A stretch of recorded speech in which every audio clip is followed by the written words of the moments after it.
What's good? Let's do a sound check. I'll explain what's going on later with the system. Someone said I'm blurry. Yeah, I know. I can't tell why. On my monitor, I'm good. But can we do a sound check? Let's just make sure we're all here. When I'm gone for a few days, things get sketchy with the equipment. Not necessarily the equipment, but they do upgrades. And an upgrade went up on May the 1st. I was not here May the 1st, so I couldn't go with the upgrade. Let me see what we got here. All right, there we are. Let me know. Thank you, GB. Donna Bro said Facebook good. I heard it's blurry. Yeah. Sierra said loud and clear, but I'm pixelated. Excuse me. I don't know what's up with that. Maybe it's my connection. My connection bars say that I'm good, but I don't know what's going on. I'll be on. Preston said YouTube is good. If you guys want to go over to YouTube, try us out on YouTube. Been a few days. I haven't been here. I apologize to the family, but you all know I had some business to take care of. I had my family that I had to take care of. My lovely baby Trinity, my baby, my youngest of my two girls, graduated over the weekend from the university. From Belmont University. And I tell you what, I'm still numb and feeling real good about that. So I'm gonna try not to mess up that feeling. Anyone that's ever had anything great happen to them, sometimes you kind of want to soak in it for a little while because it's been a long journey and a hard road to get there. And a lot of work's been put in. A lot of work, a lot of studying, a lot of late nights, a lot of I don't think I can do this, a lot of yes you can, babies, a whole lot of confidence and a lot of encouragement. And to be honest with you, I appreciate all the congratulations, but I'm sure they're going to my baby. Don't congratulate me. I'm doing what I'm supposed to do as a father. You know what I'm saying? Don't come up on me like I did something special. I didn't have to study for one test. I put some different kind of work in, but I did not put any work in that I was not required to. I had that child. She didn't have me. That's our baby. We brought that little girl into the world. She didn't ask to be here. And like I told you, and like I stand on, I've been here 5 years as of March the 20th. All right, like I told you a long time ago, I asked God to give me healthy children and I'll do the rest. So to this day, I still thank God for having healthy children. I don't have the obstacles that a lot of other parents have. I don't have wheelchair wheelchair ramps going up to the house. I don't have the things that other people have. They have obstacles. I was blessed, and I understand that. So why wouldn't I give my 100% when I ask God to give me healthy children and he delivers that? It's my duty. It's my job to give my children what they need to go off and be great, be better than me, be better than your mom, do better than anybody in the family. Hell, they one generation from the hood. You understand me? One generation from the projects. So you damn right. I'm going to do everything I can to make sure my children have what they need to be successful. It's every parent's duty, whether you want to admit it or not, whether you want to say somebody's stopping you from doing that from your children. It's really your duty. It was your duty when you picked up the responsibility of having a child. I don't have anything written down. This is a straight freestyle. This is just me doing what I do. I got some shit on my chest today. I don't know how I'm going to say it. But let's be honest. Y'all know I ain't never really beat around any bushes. I say what I say. But I'm going to be respectful. I feel the truth is respect. I think when you bullshit someone, that's disrespectful. When you tell people what they want to hear so you'll stay in their good graces, that means you don't have a friend. That means you don't really have somebody that you care for or that you love. You just want to be part of something. I don't necessarily have to be part of anything that's going to make me in your good grace. I don't have to say, if I have to live a life where I say things to you to keep you happy, See, here's the thing. Everybody know I've been with my wife for 30 years. We've been married for what, 27? All right.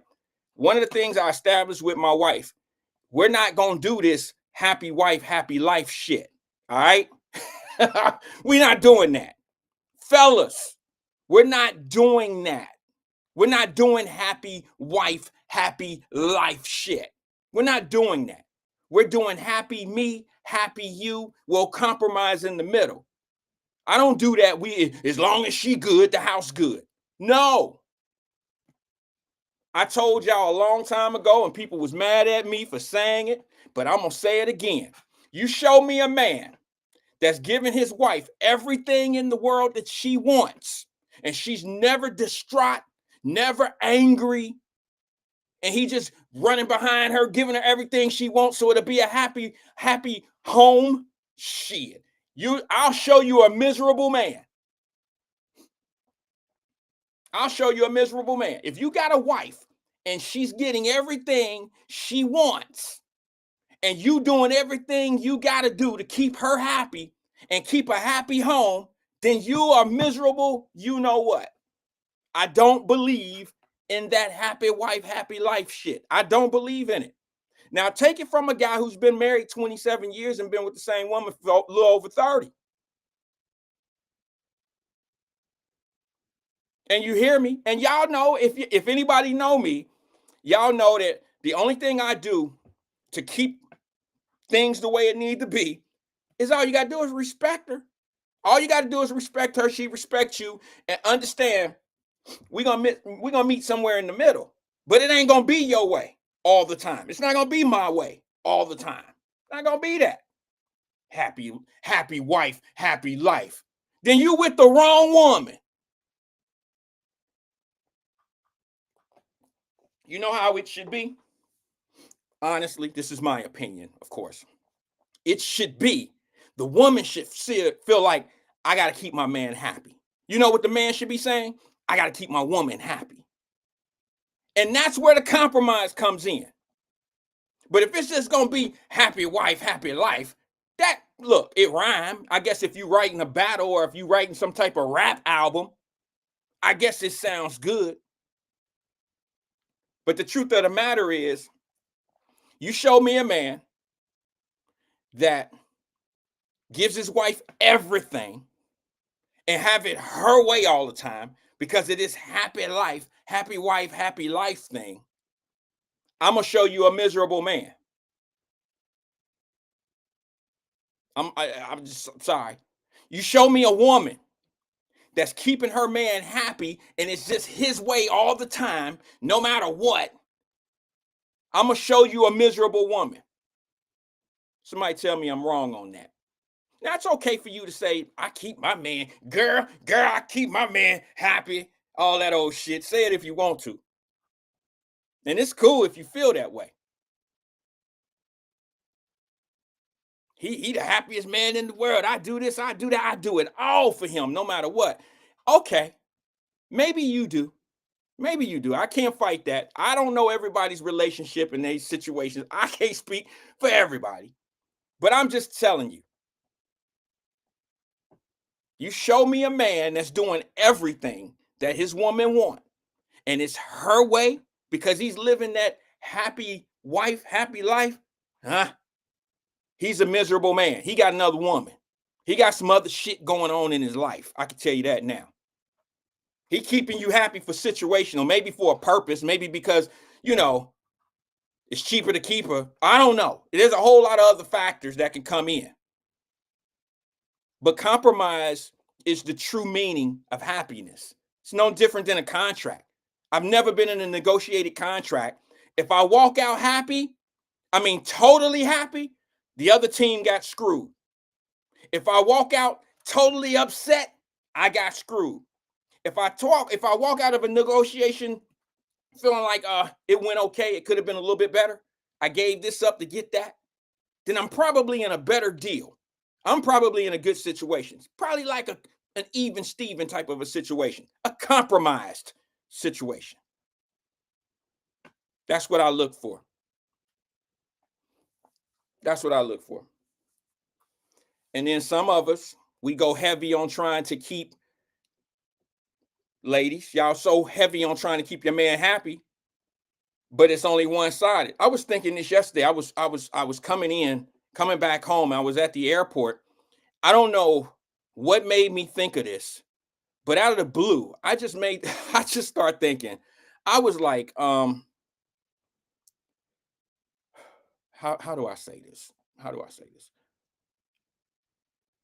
There's nothing worse in this world than loving something or somebody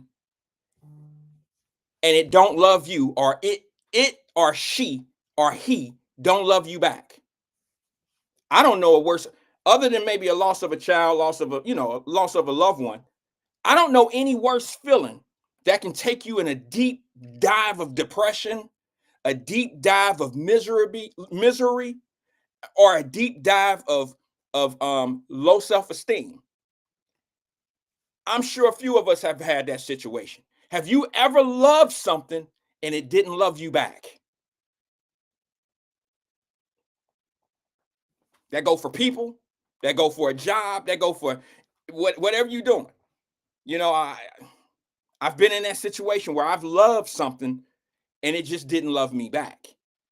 And that's a hard thing to deal with on a day-to-day basis. And then you go into a deep dive, you go into a deep dark space, and you just don't, your self-value goes away. That, at least mine did. Mine did. Shay Renee over on YouTube said, are you going to talk about events that happened over the weekend in Cincinnati? I'll do my best. I wasn't in Cincinnati over the weekend, but I've had some time to read on it.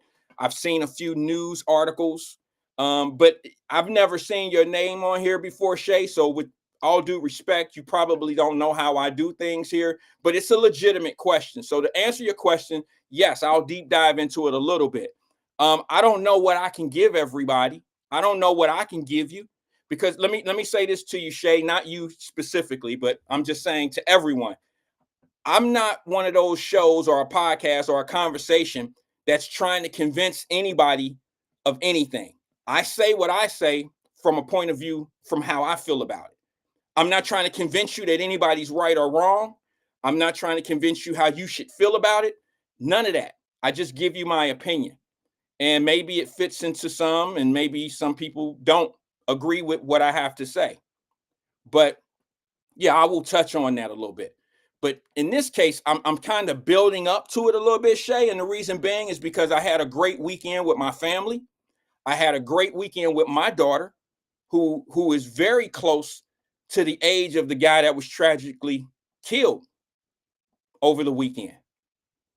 And I've had some conversations with some folks. I almost didn't come on today because I really don't want to talk about it. I really, what's up, Rick Dees?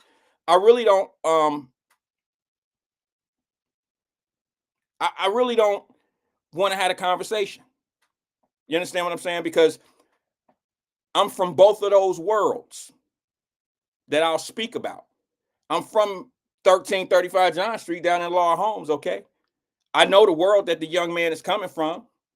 And then at the same time, I'm a grown-ass man that has a child, same age as same age as the young man that was shot and killed. And I've been asking myself for the last couple of days, what would I do if my baby got shot like that? What would I do? There's a whole lot of different emotions in me. I can only speak from my point of view. There's a lot of emotions in me because I think, what I think is not going to matter to some people, but I think there was some things going on prior to the shooting. You got to ask yourself, what was this young man involved in? What was he doing with himself? When you have a father like me who's willing to kill for their child. Now, y'all got to understand where this is coming from. Don't take what I'm saying out of context. Almost every father in this room right here is probably willing to kill for their child. But now, my father wasn't willing to kill for me because he wasn't really in my life. That might not make sense to a lot of people, but if I was in a situation and that same thing happened to me, the father that I had that I knew of who lived in my same city, he would have never killed anybody because of what somebody did to me.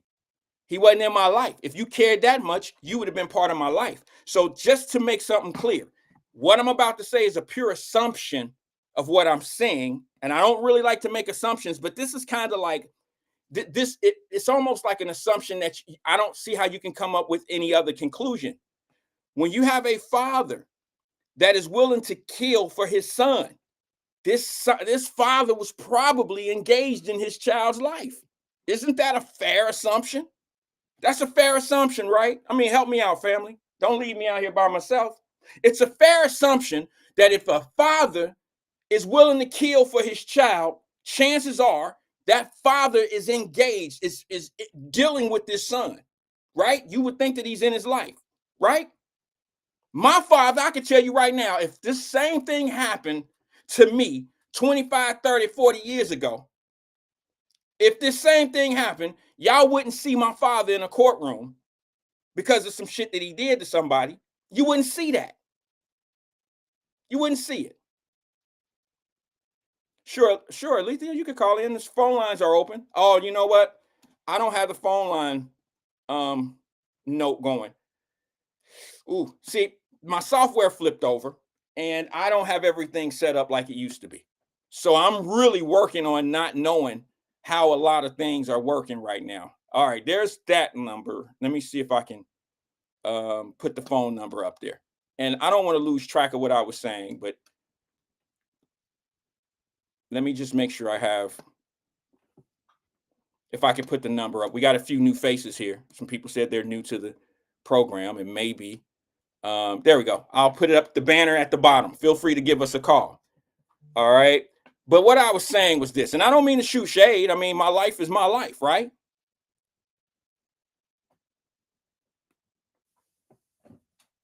If this same thing happened to me, my father wouldn't be down in the courthouse on suspicion of murder. It wouldn't happen. So I'm going to say this, and I'm going to stand on it. And maybe I'm wrong. I think this young man that got shot by the police officer had a relationship with his father. For all I know, his daddy, they lived together, and he fixed him eggs, and he fixed him breakfast, and I don't know. They may live. I don't know.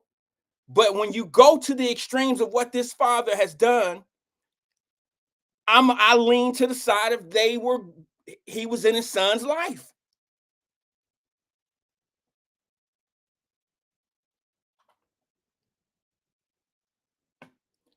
Yes, I would kill for my children. But you're talking to a man, you're looking at a man right here that has been engaged in his children's life since we brought him home from the hospital. And I raised my children where I know that if anybody, cop, SWAT, the principal at school, if anybody was to do something to my child where I know, now this might not pertain to this story, but I'm speaking from my point of view. If someone took the life of my child because they were claimed to do something out of the character of my child, like my kid ain't carrying guns, my kid ain't on a corner doing some crazy shit, that's just my child. My child ain't doing that. So if you tell me my child was doing all this shit, nah, I got a problem with it. I'm engaged in my child's life. I know better than what you telling me. We got a problem.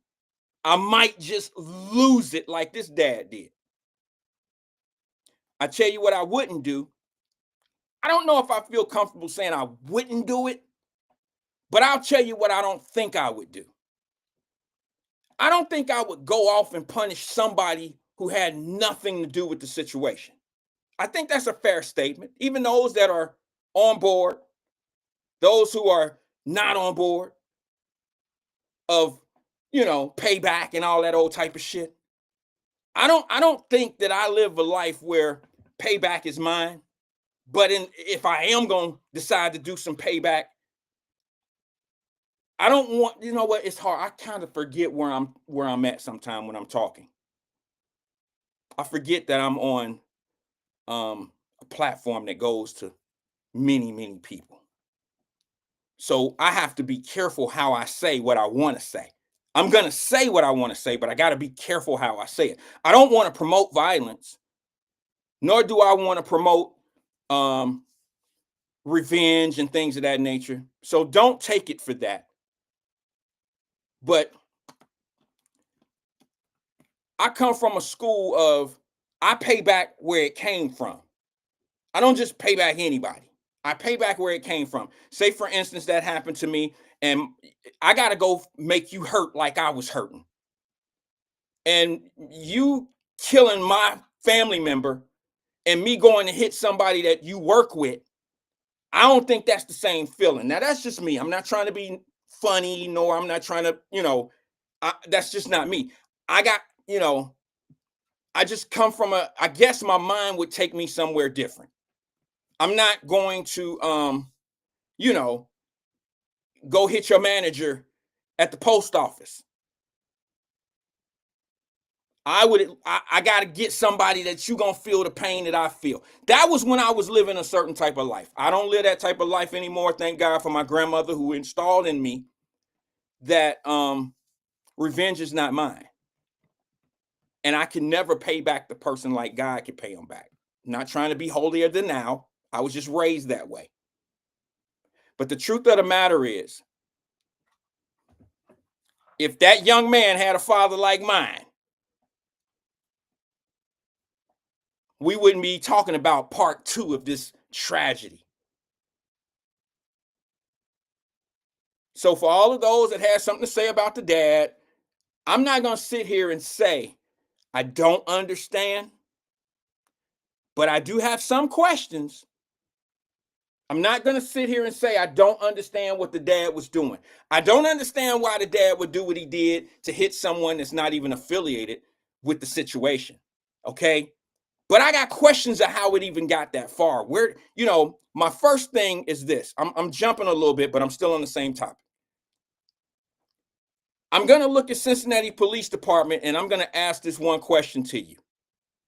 I got plenty of questions, plenty of questions, but this one is on my mind heavy. Maybe somebody can help me with this. When you showed that body cam to the family, now, of course, I'm not close to this situation, so I can't answer this question. Maybe somebody will inbox me and let me know. I'm talking about a legitimate person. I ain't talking about somebody that got these old bullshit ass, figuring it out plans. I want somebody that's for real to answer this question for me.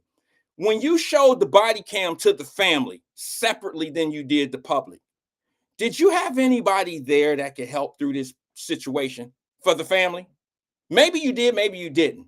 Did you have a a counselor in the room? Did you have someone that could not let a father or mother or uncle or aunt, grandparent leave the room and be out of body and not understand what happened, what's going on, give them some type of counseling? Maybe they did and it was refused. So I'm not going to sit here and say that it wasn't supplied. I'm not going to sit here and say that. But I question how you let an individual leave a room after watching their child die, and now they're out on an out-of-body experience. Like that shit happens. For y'all that don't know, I've told my story several times of when my grandmother died in her home, how my mother called me 2 or 3 times. I think today, Granny ain't doing good, blah, blah, blah. And I would get somewhere in 20, 30 minutes. I'd get there in 5, 10. I get there in 10 minutes, literally 10, 15 minutes. I'm going through lights. I don't even remember how I got to the house. I was out of my body.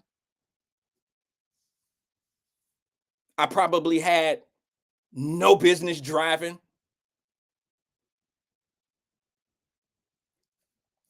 It happens. It happens. Now, for y'all that think that I'm that dude that's about to condone what the father did, I'm not. Okay? I'm just not. There's a lot of things that I seen that you have to pay attention to, so this point will never happen. A lot of people y'all know me. I'm gonna bring it. I might not be on point to you, but the people that think the way we think, I'm gonna bring it the way it need to be said. I'm not going to sugarcoat it. I might be a little easy on the point, but I'm not going to add, like, I'm not going to paint this picture like any different than what it really is. I do have questions of why this young man is doing what he's doing out here in them streets. And if your father, who's willing to kill for you, is engaged in your life, fellas, ladies, back up for 1 second if you don't mind. Let me take a sip on this. For y'all that don't know, when I say I'm taking a sip, I drink sweet tea with lemon. Ladies, back up a second. I got to ask my fellas a question if you don't mind. Fellas, we all made some bad decisions growing up. We all probably done got our ass whooped a couple times in life by our parents, by our moms, our dads, for yo that was fortunate to have one. Let me ask you a question. Let me ask you a question. Have you ever gone down the wrong path? Have you ever gone down the wrong path and your parent had to come to you and say, boy, you hanging with the wrong people. It's only two places that those people gonna get you to. There's only a couple places you're gonna end up. I'm talking to the fellas. I'm talking to my men. Anybody ever hung with some motherfuckers and they was like, your mama came to you and was like, boy, I'm telling you, you gonna end up, you throwing bricks at the penitentiary. There's only one or two places you're gonna end up hanging with them dudes. You out here doing all this old wild shit, you out here playing with guns, then you're gonna have to deal with guns. Nobody ever heard that?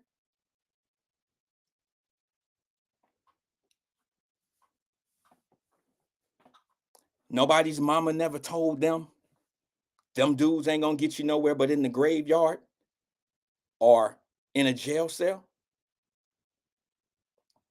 Right. We all heard it.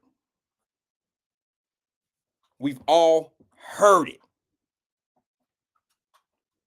So my question, because this dad is engaged in his son's life, you can't tell me that this young man wasn't making certain type of decisions where his people didn't know that he was making certain type of decisions. This young man, daddy was engaged in his life because his daddy is willing to kill for him.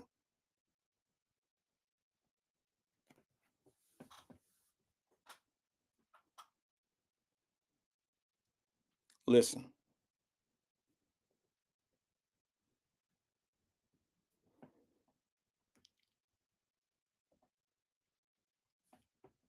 I watched the press conference. I don't know what that was.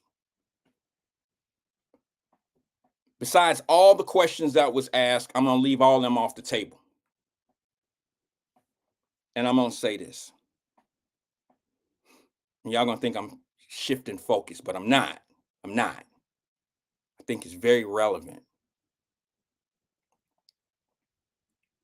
One person, I don't know if it was a reporter or somebody out there, they asked this one solid question. And they said, where does he go to school? Where did he graduate? What's going on with that? And the family, all in unison, in harmony, said what?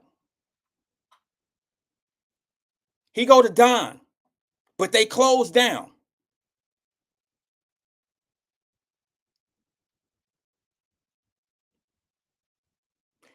Don High School.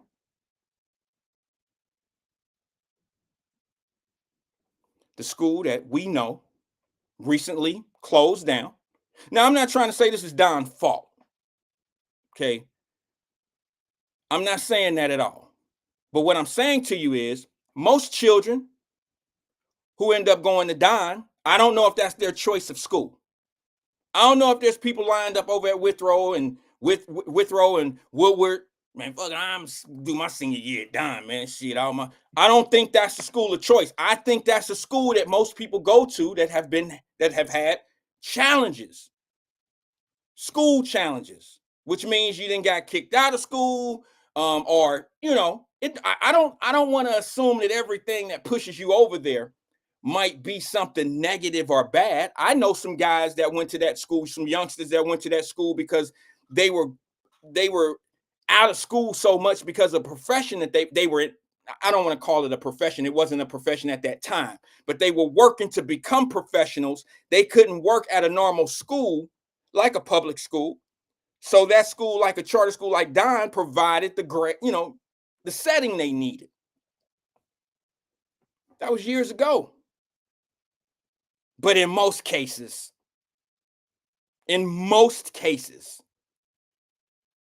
most kids that go to Don are because they were facing challenges.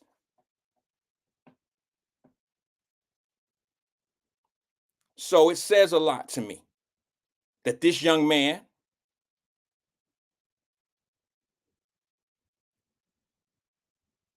who had a relationship with his dad, who's willing to kill for him, probably knew of his son's challenges.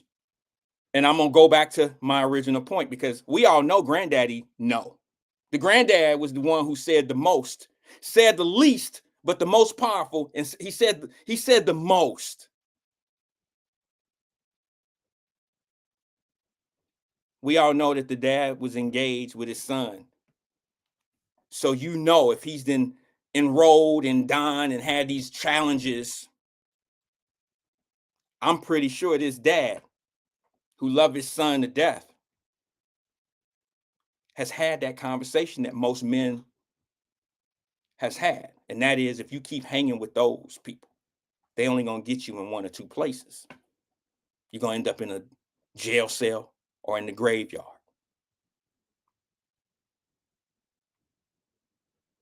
I can tell the granddaddy didn't have that conversation before.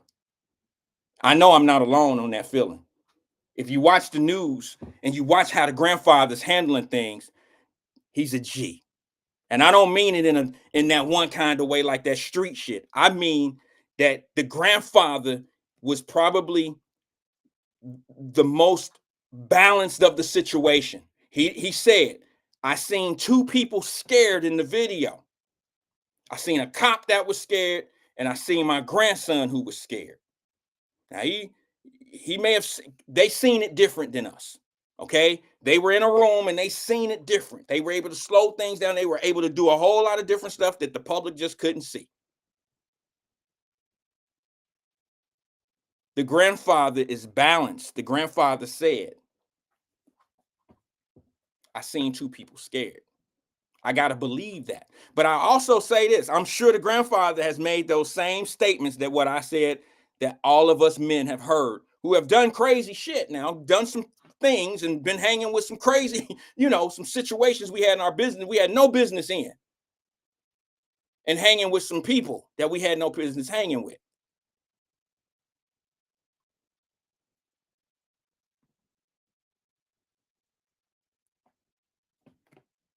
I asked a partner, a friend of mine, a couple other people, I don't even know how to have this conversation. I'm going to keep this 100 to you. I don't know how to have this conversation because while everybody was screaming and hollering about what was going on in Cincinnati, my baby was walking across the stage, graduating at the age of 19 with a college degree. I can't let this ruin me. I mean, my insides. I can't let this ruin me. This is too far away from how I'm living to be, how do I have a conversation about, what I'm saying? No matter how close it is, I can't let it mess me up on how I feel. I can't let it put me in a mood. That just wouldn't be fair. Some of y'all might not understand because you've only been on one side of this argument. You've only stood on it on one side. Like, you don't know. You know how many cars I've been in personally that I had no business being in? Some of y'all know. And the reason why I say some of y'all know, because you know my friends.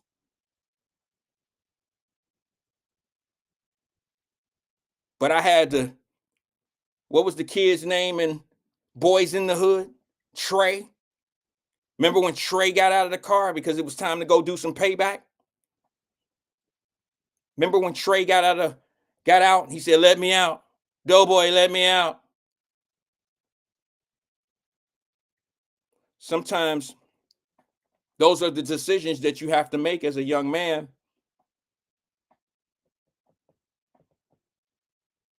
sometimes we don't make it.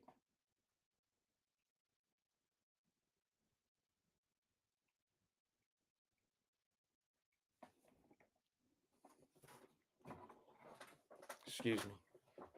Let me go to the phone lines real fast if you guys don't mind. I got a light problem that just went out on me. Let me go to the phone lines and see. I'll make a couple moves while I'm talking on the phone. Good afternoon, caller. This is Wyatt. Who am I speaking with? Hey Wyatt, this is Alethea Williams. How are Hey, you? what's going on, sis? How you doing? What's up, Alethea? Hey, listen, I truly love your view on things, and me and my aunt is riding in a car right now, and we're both listening to you. I'm listening, sis. Go And ahead. can you hear me? Yeah, I can. I'm just fixing the light. Go ahead. Okay. So my point of view on it is it's very, very similar to yours. And what I want to point out is that any police district have to do better of releasing video footage without the proper support, psychiatrist, therapist, counselor, anything, anything. When you say temporary insanity, within 24 hours, nobody knows that your child is going to is going to die or get murdered when they wake up. And to get a call like that, I understand that as a parent, I lost a son. I lost a son. That's a hole that can never be filled. You know, I'm sure a lot of people have suffered what death feels like. It's an emptiness. And it takes a lot to gather yourself out of that rut when you get in there. But within 24 hours, they were called to watch a video to show the very person. And I'm not saying that the kid is perfect. I'm not even going to touch on the kid right now. I'm just going to say on adult mental stability.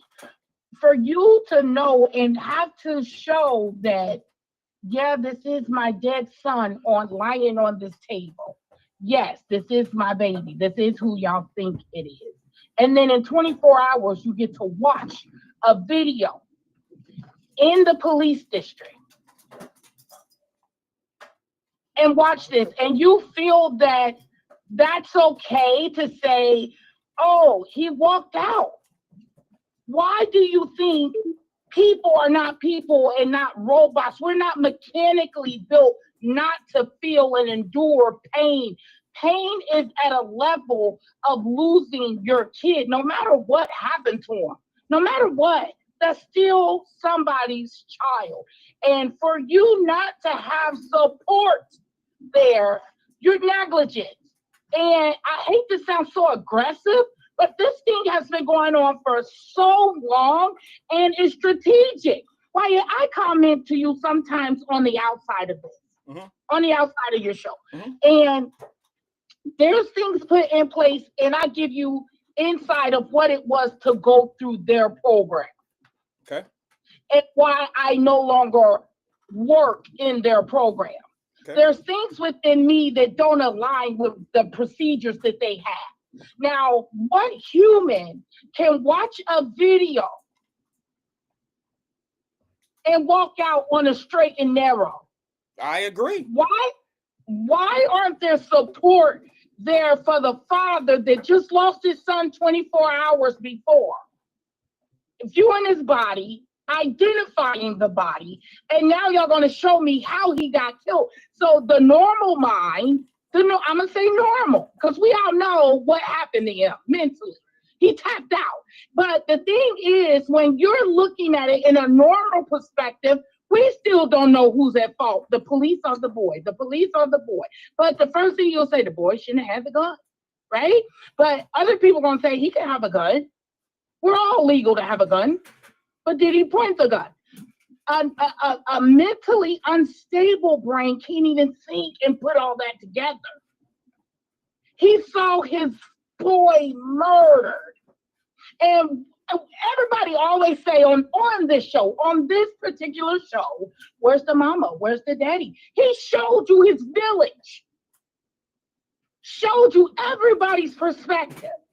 And what this man did What this man did was shows you how a mind can just lose control in an instant. And everybody want to point the finger. CPD got to get better. This shit been going on for years. And it's strategic. You know why? Because I'm going to just hit it dead on. They're strategic in their riots. They're strategic in how they hit a community. The police will plant base dead in the middle of a community. They want you to riot.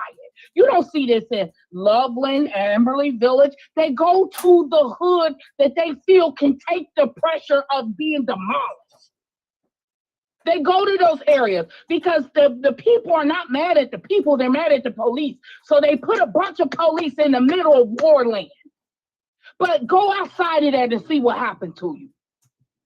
Go outside of that. And what I mean by they've been destroying our family's mental, that's because they feel like they want to knock you off your shoes so you can't even be together when you hit the media to explain about your family.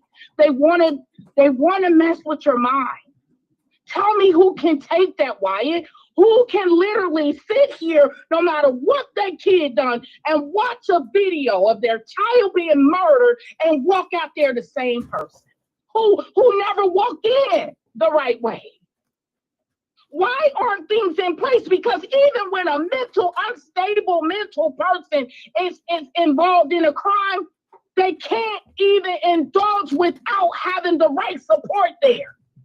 They have to have social workers there. Well, they have to have a support officer there. Sis, hold on one second. I had made a mention of that, but I want you to understand that I don't know if there was help there or not. I just made that comment. There wasn't. Why he was? She told y'all on the, like, if people paid attention to what she say. Who is she? She walked out.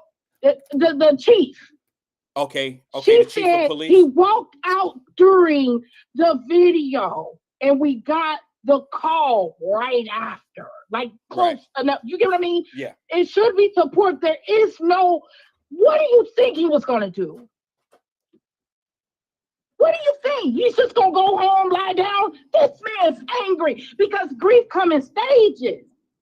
I lost a baby. I know what it feels like. You don't feel sadness first, anger later. No, it just comes. It don't care what comes first. You have to have a grief counselor available.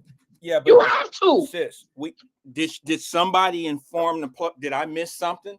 Did somebody say? Wait a minute. Oh, I'm sorry. No, that's okay, sis. I understand. I know you're passionate about this. I'm just curious.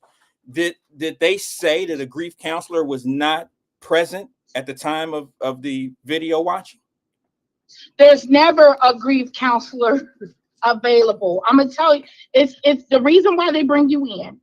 It's because they want the family to see it before the media. And I'm telling you, this is how they work.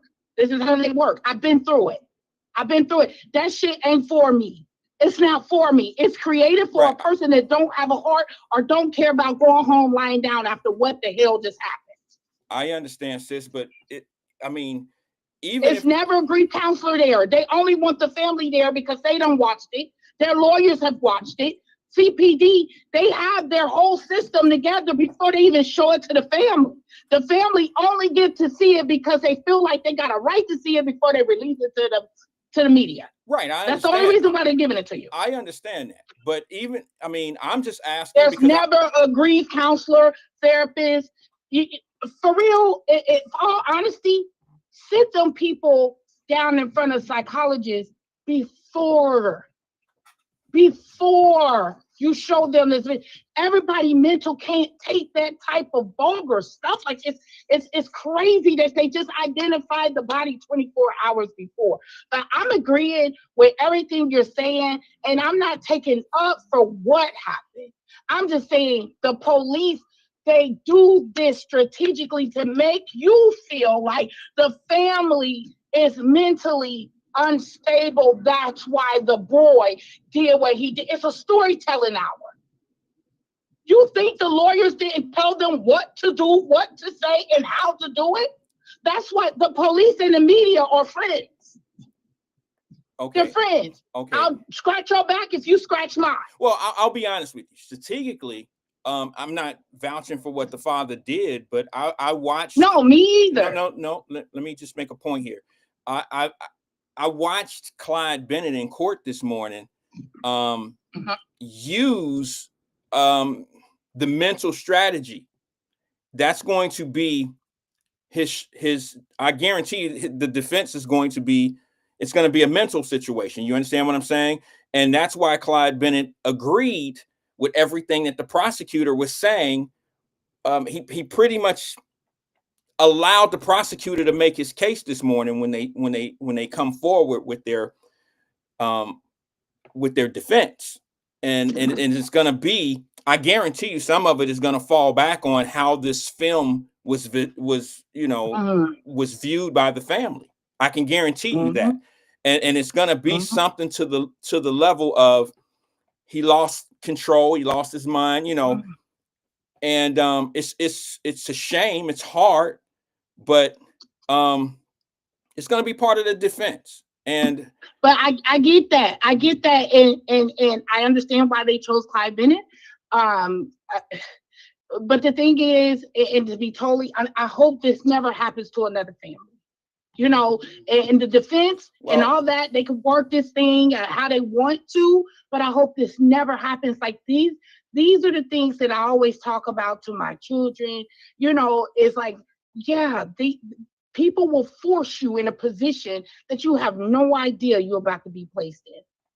well, yeah. You have no There's a idea lot of that you're about stuff. to There's walk. a lot of stuff before this that could have happened as well. I, I, You understand I'm what I'm saying? sure. So we can make it about the police, but I'm gonna be honest and tell you that there's a lot of things that could have happened before the police even got involved in this situation. That's why I was telling the audience, sis, that every one of us young men, because I was a young man at one time, and if it took my I mother to get it. tell me versus my father, every time I found myself in these situations dealing with people that would Hmm. lead me down the wrong Hmm. path, I was told by my Hmm. mama that there's two places these people gonna get you.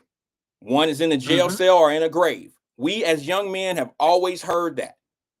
And I just think that we need to start. We can talk about the police and all that all day, but if this situation would not have developed to where it is, where it got to the car and the guns and all that stuff, if we never get to that point, we wouldn't probably be having this conversation today. So I get that. I get all that, but I'm just trying to exclude that part because everybody's still gonna have their judgment on the little boy and what happened and what could have happened. But I'm just telling you, as far as the police, they have a freaking job. They're community peace officers.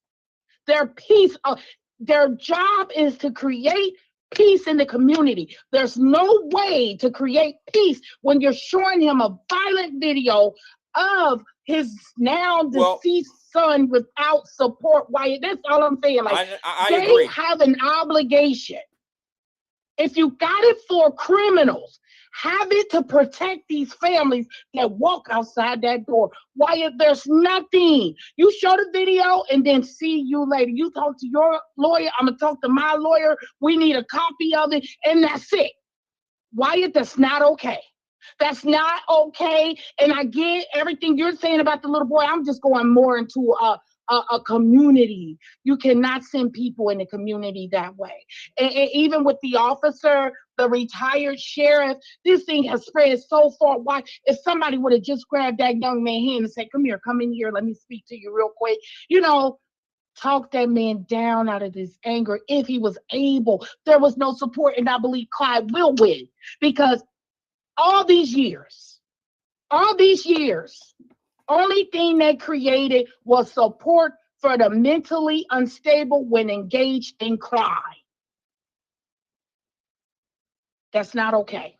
So I appreciate your stand on it. I am so glad that you brought this up because with the young man, I have a different view. With the father, I have a different view. He feel like you took mine, I'm gonna take one of yours. That's the stance I took. You took mine. Yeah, You took but mine, but I will say why I haven't even heard and correct me because I'm trying to follow and I'm trying to work, take care of the kid. I mhm. haven't heard not one freaking criminal case against his father besides this one. Hmm. But they brought up everything from the past of the kid. Well, I mean, This is the dad had just, I mean, I don't want to make it sound normal, but most of us, a okay. lot of us have had little bitty dents in the road with little misdemeanors Uh-huh. or some type of something. You understand what I'm saying, sis? Like, But definitely not a no, no, murderer. no, no, no. Or This, look, okay. let me speak in the defense of the father because I don't want to make the father out to be the total victim here, but because I can understand the mental collapse. Okay, I get that. But I don't want to make it sound like I'm defending him, but he's not a criminal. You understand what I'm saying? Like he's this man doesn't have a felony record from my understanding. And Okay. little bitty misdemeanor run-ins are not like criminal. Okay, it's a criminal, it's not a high-level criminal act. So let's just be honest. You could have an Hmm. argument with your wife or a girlfriend and catch a misdemeanor, and that's And on your take record. the Okay. charge. Yeah. Yeah, I'm not. He's never been in trouble with the law in a severe kind of way. Let's just say that. We're not talking about a criminal father. None of this that I have Mm. even thought of with the dad has been criminal. But I can Right. honestly tell you that any father that's willing to die for their child is engaged in their child's life. I'm saying that as a Amen man. to that. I'm Yep. saying it as a man. Yep. I said it and put my own situation on the line out here, sis. I said Hmm. that my father, who brought me in this world, he wouldn't kill for me. All right. So I'm telling you, that's because he wasn't engaged in my life. You see what I'm saying? So Hmm. I'm saying that Hmm. this father with no criminal background, no felony background, I just think that he was engaged in his son's life. Now, do I Yep. think this man had a conversation with his son somewhere down the line, somewhere? The son Yep. went to Don. Okay, so you and I both know that Don generally has kids that are, they're tap dancing around certain issues sometimes and find themselves in some predicaments, and they've had some checkered situations. That all being said, I would think that a father who's never really been in a lot of trouble has probably had the same conversation that his dad, who was the grandfather, had with him, he had with Yep. his son. And that was, Yep. you got to stop hanging around these dudes. You understand, sis? That are running you down Yep. this bad path. Yes, sir. So Yes, if, sir. if that's the case, and I'm not suggesting that look, I gotta say it like this, and we can put it on the way it would be put on.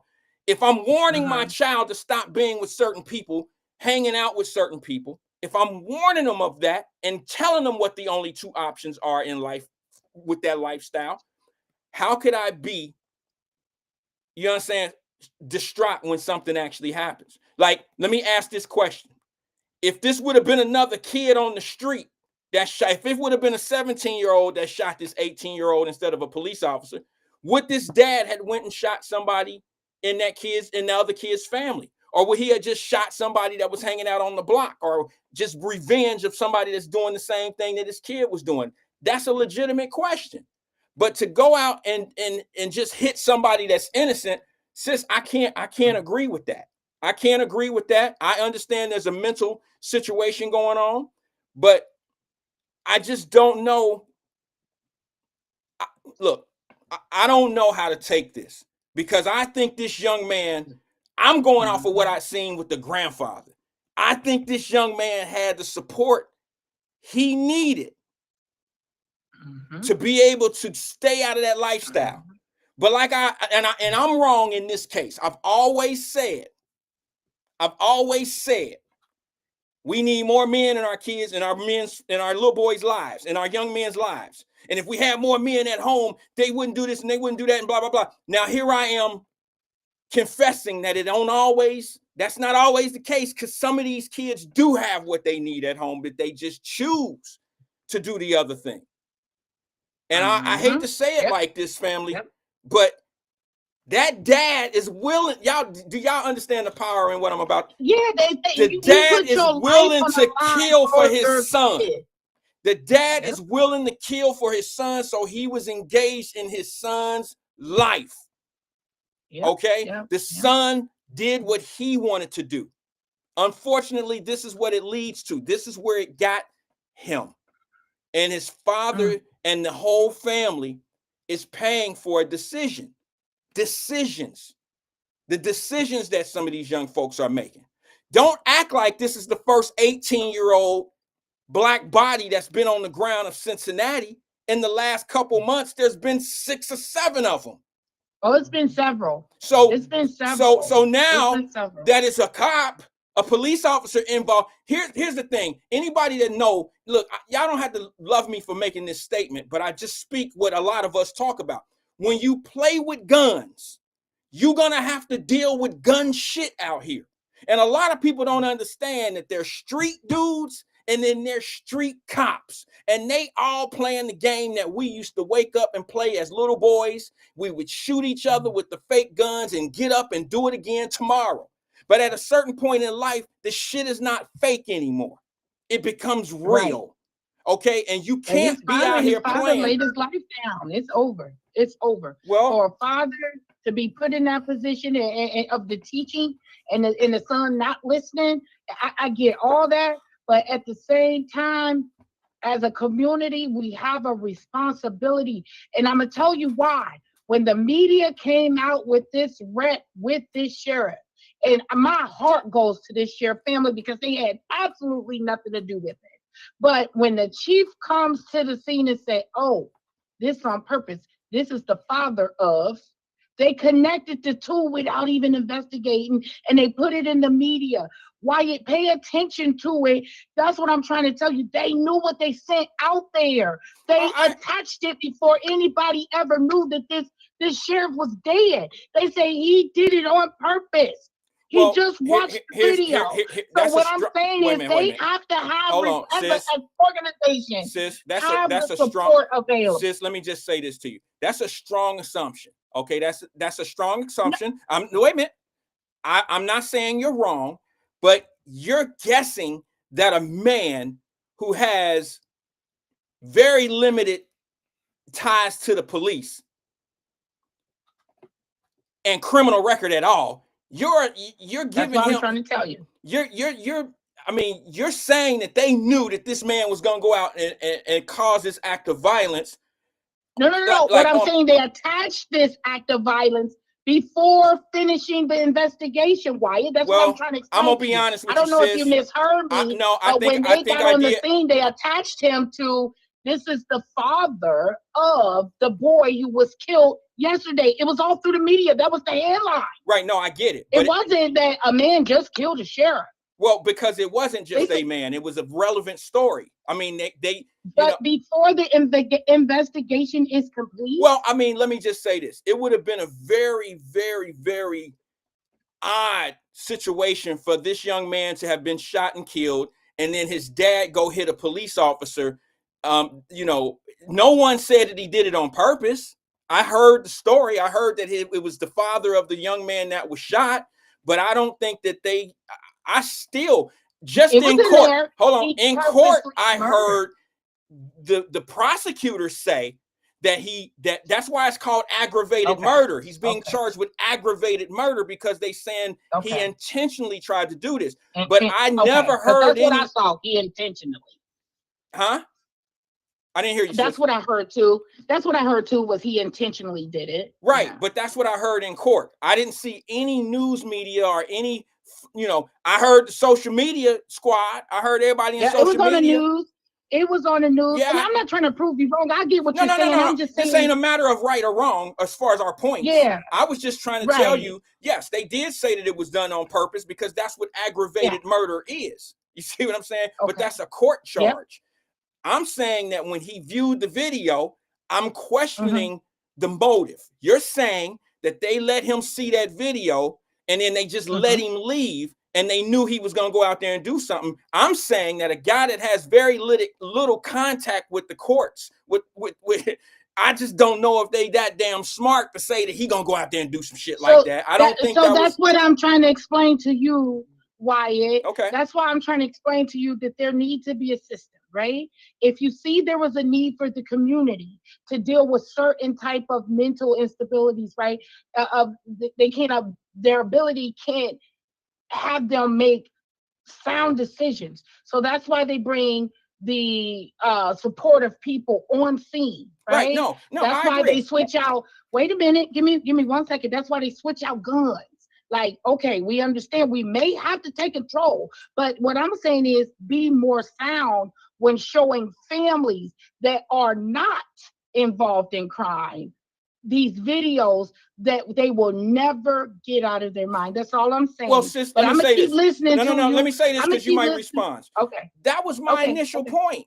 I brought that to the floor. I'm the one who said I okay. don't know if there was a support system in that room for this guy, for the family, or what. But I find it, There's never a support system. well, That's neither. what I'm trying to tell you. There's Well, never a support system okay, when well, showing these videos. okay, well, that's okay. All right, that's is that an opinion or a fact? No, this is a fact. Okay, all right, okay. Support is before and after. Only people who are there is the families and the lawyers of both parties. Okay. I'm not going to dispute it because I don't know for a fact that that was the room. I don't know. I don't know. So I'm not going to say you're wrong, but I didn't. I'm Okay. not privileged to be in that room of where it was done. I do know this, that if they wouldn't have shown the video right away, we would have a different conversation going on right now. It'll be about why haven't they shown the video? Why haven't things been done? Sometimes I think you got to. I would rather have that conversation than to see a father who once had it together, supporting his family, supporting his son, even in the son negligent behavior. Like I would rather hear that. I'm speaking just for myself. Mhm. Call me soft, whatever. It's just I would rather hear where's the video, where's the video, versus this man walked out on the video. Yeah, but This here's is the what other you thing, though, hear. sis. He Here's walked the other out. thing. Like I said, I'm not trying to defend the police and what they did on the video because I don't know what that setting in that room was. But I don't care if they Mhm. had support. They could have had Dr. Phil in there. They could have had all the support needed. I don't think they could keep that man in that room if they wanted to. Just he could walk out whenever he felt like it. He didn't have to I listen agree. I to any agree. type of doctor or psychiatrist. He didn't have to take in whatever they were going to provide. He didn't necessarily have to take it. You see what I'm saying? He could walk out. That's true, but that's all assumption. What I'm saying is it Well, should be at least offered. a lot of this is assumption. So I'm just telling you that even if It there should just was, be all. You get what I'm saying? Like yeah, it should just I be get it, but offered.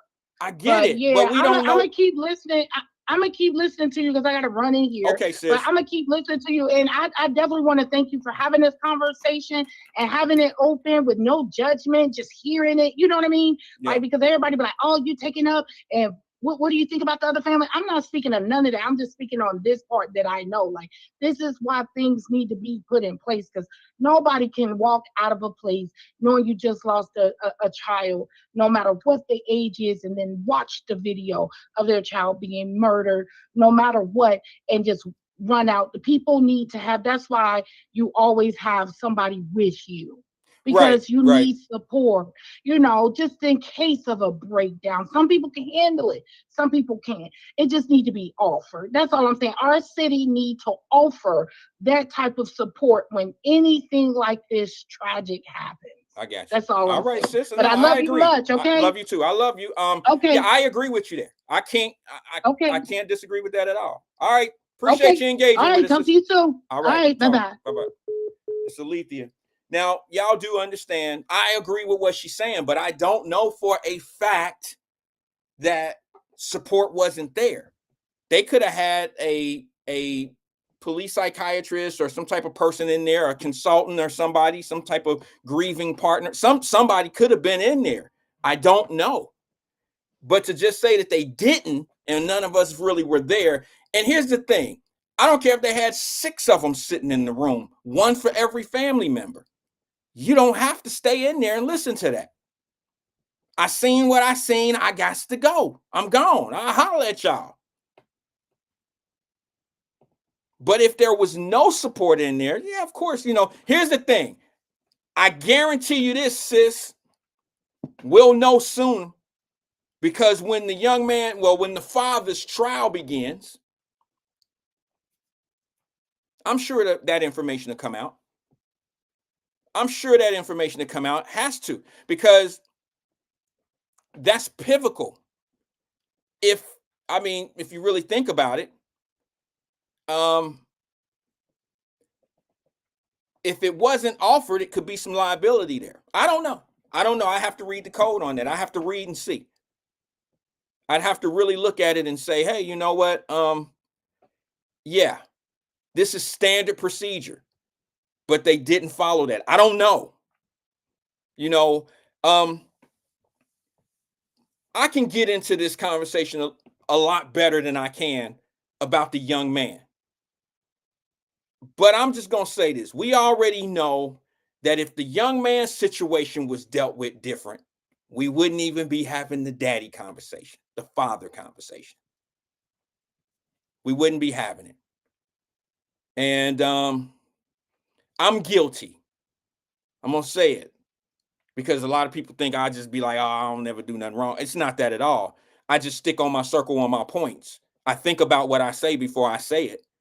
And I feel the way I am. I mean, I'm a grown ass man. So if I say something, I'm going to stick on it. But when I'm wrong, or if I see myself being wrong, I can admit it. And I'll say, just because all these young men have fathers in their lives does not mean that these young men won't make decisions on their own against the father, against the grandfather.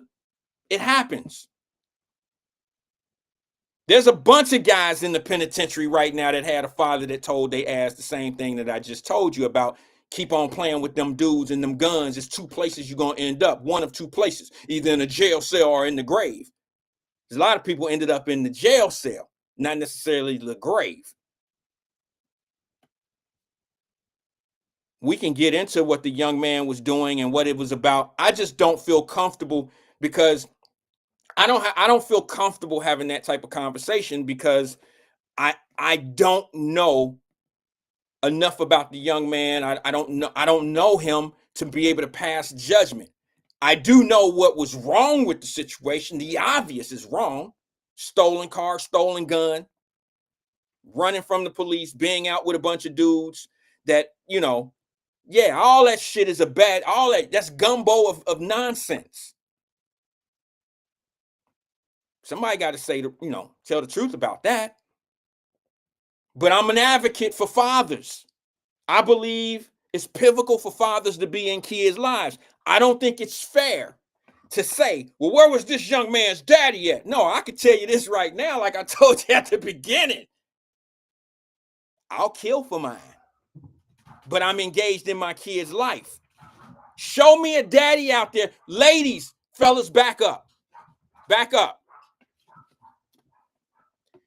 Ladies, show me one of y'all raggedy ass baby daddies who ain't been in your son or your daughter's life, but willing to go to jail, let alone die for their child. Show me one.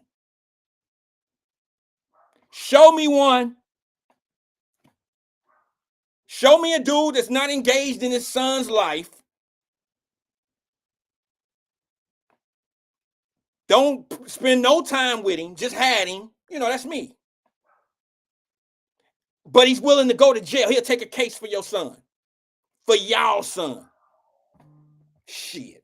I ain't even gonna say he'll die for him because we know he won't. So when somebody bring up this young man, this father, what is he, 38? A 38-year-old father to his 18-year-old son. So that means he had him, what, at 20? Oh, yeah. He was attached. He was engaged. He's probably had that conversation that Pops, the grandfather had. He had that same conversation. I can guarantee it. I can guarantee you. I can guarantee you. Let me go back to the phone lines real fast before we get out of here. Good afternoon, caller. This is Wyatt. Who am I speaking with? What's up, player? Hey, what's going on, twin? How you doing, brother? First of all, before I start this my convo, I want to congratulate your family and your daughter, man, Oh, thank you, man. I appreciate for it. what you're doing. See, they say the Bible say you shall ask and you shall receive, and you Okay. receive the blessing of God. Okay. Regardless I if buy you that. ain't got to be in tune with God, whatever, but you know God. God just grant me this and stuff, and I'll do the rest. See, that's a testimony, Wyatt, and people don't realize it. It's a testimony. And one Okay. day you go fulfill that testimony. One day you might stand up in front of a congregation of men or whoever, but you go say, "Hey, if my daughter can do it, you can do it." So it's a Okay. testimony that you said that, man. Okay. Well, And I've everything. already, And I thought I've regardless, been it's gonna come testifying. to see. I'm speaking in resist. I mean, speaking into play. That's Okay. gonna come to pass. So one day you might get around a group of young men like, man, F that, I can't do that. Yeah, what you mean, player? Let me tell you something. Let me sit you down for a minute. There's gonna come a time and day that you go, just tell a young folk, hey, if my daughter can make it, me growing up in law homes and everything, coming out the hood and ghetto, whatever, hey, I'm a good dad, and this what I accomplished. I can just ask God for one. Hey, as long as you bring me healthy kids, I do the rest. Yeah. And when you fulfill your promise, and that's a great testimony. People don't see. I like stuff like that, man. I catch a breeze on people, look, because I like good testimony, the outcome of it and Okay. Well, everything. thank you. Let's Appreciate go it. to this shoot. Okay. Wyatt, you live by the sword, you die by the sword. An eye for an eye. It's all in the Bible. I don't condone violence, whatever the case may be. But Wyatt, I looked at something today. The brother came to the courtroom, Hmm. to show his grievance for his brother. I got you. Show love. That racist redneck ass cop didn't have to come there and like go on and all that pushing the man, try to provoke him. He tried to set a riot up. But what was the same energy when Ray Tinsley was doing that? When he shot Sam DeBoe? Where was that energy at, White? Where's the video and stuff? Everything is social media. That's why I like social media, Facebook, because they show the real you dig. Mm. They show the real everything what's going on. See, these channel 9, 5, and 10, they can't even know what type of weather coming. They just lie to your ass. And they show the real thing, social media and everything. Show everything what's going on. Girls' room and all that. Like this the real video if y'all want to know. They Okay. edit that on channel 5, whatever. Did you say the girls' Why? room, bro? What the hell? The Yeah, girls' yeah, bathroom? yeah, yeah. Big homie Curl in the chat know about the girls' room. Hey, it's live, man, up in there. It goes down. Mm. You talking about, man, that's a live news, man. Okay. It goes down, right? Yeah. Okay. Hey, they call it Cincinnati girls' room. I You in mean, there, it's bro? just not just for, You in the Cincinnati uh, girls' room? How many? Is there guys in there too?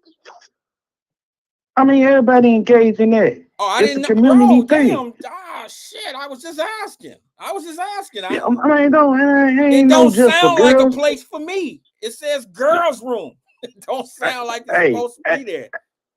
man, everything goes down, man. Okay. From what's going on in Cincinnati to wherever else. It's just like World Star and all that, Okay. Okay. It just and don't sound TMZ like a type. place It I'm just supposed to what be. really That's all. goes on in. Like y'all seen him, they like y'all seen him. Stay away from him. He a predator. Don't go to her. She selling you fake hair. They put it in there. Why it Yeah, let that you sound know like some the girl real room. shit. That sound like some girl shit to me. Don't go to him. He a predator. Don't go there. They got fake hair. I ain't got no No, business in no no. place like that. They be like, y'all seen this dude? He crazy as Yeah, hell. He exactly. done I ain't got stalked no me. business in there. I'm saying they put it out there though. Why don't go to Walmart because they selling fake lettuce? They put it out there. Oh, Why? okay. Now it's starting to become a little bit, you know. That's the real news, player. Okay. I'm saying these 5 and 9 time All they don't right. give Let you the me let real y'all know. demos. Let me let y'all know so I can be the real news. Do not go to Susan C over on Hamilton Avenue, the hair place, because they selling fake ass hair.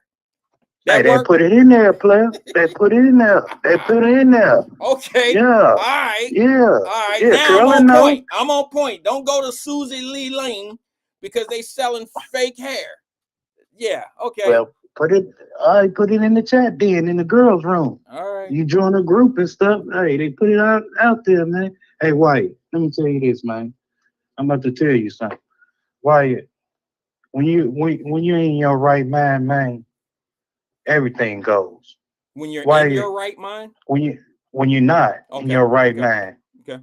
you're not thinking, Wyatt. Because let me tell you something, Wyatt. I was granted or whatever, a baby promise and stuff. Oh, everything's gonna be all right and everything else. Okay, okay. I thought my daughter was gonna be healthy, come home and all that once we put the implant hard and all that. But when you when you pump fake me like that and you got 20 doctors and all that and this going on, my baby smiling now and did her hair and all that. Yeah, my baby G'd up. Yeah, she coming home. And then you get a call like, hey, she not doing too good. I say, man, what the hell y'all did within 24 hours?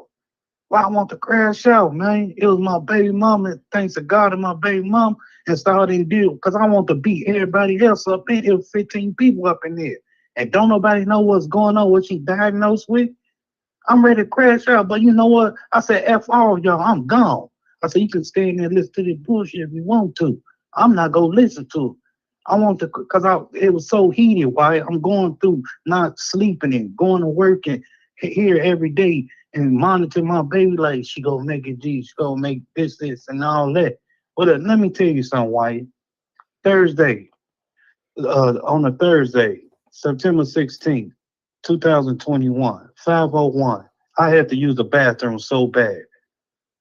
God woke me up that day. Oh man, my stomach was gone, man. As soon as I got on the toilet, shut down. God said I gotta have them. I said, no, Lord, no, I can't go. I can't go. Lord, please don't take.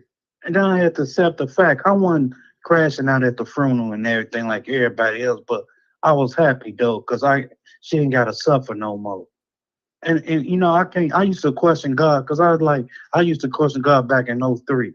And so my mama passed, you got all these other sister and brother stuff. God, why the hell you take my mom? I came to God just like that. And I realized and look at the Bible in Ecclesiastes chapter 3 or 4, say everything happened for a reason. There's time and everything for every subject. Everything happened for a reason. And I will never question God no more after that, Why? Because I was mad at God. Why, when you ain't in your right mind, why this is what you get? That man, he saw the video, why that was it. When he saw just a little sketch of that video, like, man, you shot my son bogus. Why y'all do that to my son? And my reaction, I don't care who out there on these streets. You got on that blue, white, whatever outfit, anybody can get it. I'm crashing out. Bam. Why? That's the only thing was on his mind. He wasn't thinking about, like, hey, I got a job tomorrow, I got a other family. It wasn't like that, why? So when people ain't in their right state of mind, this is what you get. This is the result. I told you that a year ago, either here on one of them shows, hey, this the day that the police gonna regret putting on their uniform, man. All that time out, this ain't the 50 or 60 or none of that. You not gonna hang me, nigga. You're not gonna spit in my face. That's what you ain't gonna do. Because Right. you think you Okay. gonna put a noose in my neck and all that? Right. No. Okay. We in a new era. Right. I get it. This ain't the 50s and 60s, player. So why you can't? I feel sorry for the man, whether he lost his life, whatever. But this is the result you get for fuck around and find out. But that You don't play with people's life like that, man. And you fucking sit up there. When he left that quarrel, he was hollering at his boy like, man, I know I'm gone and stuff for life. He wasn't trying to tell them sheriffs that. But they do try to provoke him. They mean mug with the gin face, redneck ass nigga. They mean mug him, want him to jump and everything like a frog. Now I ain't gonna leave. I'm talking to my people right now over the glass. Why, if you look at any case, when you leave that justice center, going back to that room, you always say, "Hey man, what's up? I got you. I'm gonna call you." Everybody thought I'm gonna call you. I nod their head or something like that. They tried to provoke that, man. Just like when his brother went up there today or whatever and say, "Hey bro, I got you tight." To hear what's his case, what's his, his bond and all that. That white redneck got up, hey, get out, want to provoke. But he said, yeah, you ain't got to touch him, which I would have told him. Don't put your motherfucking hands on me, nigga. Don't put your goddamn hands. The one thing you ain't do, don't touch me. I don't give a fuck what you is. Judge, Foley, don't touch me, motherfucker. Don't touch me. I got all rights. Don't touch me. And they think that's the principle of white. People look at it, man. You should have took it a different way. I don't care if you a damn make 100,000 million, whatever. If that's your son or whatever, regardless of the situation, you go ride or die. Regardless of in that kid's life or whatever, still, I ain't been in his life, but goddamn it, that's my son. I bred that nigga. Because why? I would have did the same thing. Because knowing twin, I ain't rap too tight, and the situation he going through, and when y'all did to my son, seeing that video, nigga, y'all got me fucked up. Because I know twin what he would have done. And that thing, I would have crashed out too. Somebody got to get it. Your auntie, your kids, somebody. They go feel my jet. That's where I come from, man. If I can't get you and shit when I was out there doing my thing, if I got somebody go feel me at the end of the day, don't fucking play with me. That's part of life, man. When you in these streets, ain't no goddamn rules to this shit. You win, you either lose. Yo, break even. Ain't no rules to this shit, man. Okay. That's why they say, man, ain't want no fair fight. Who said ain't? Motherfucker knock me, I'm biting his motherfucking head off. Shit, ain't no rules to fight, nigga. Shit, when they made that shit up. Come on, Wyatt. People playing and all that, man. That man, now I heard the story. I don't know him personally, but I know some of his people. He was a good dad, whatever. It's the choices you make in life, right? Me too ass nigga, young nigga.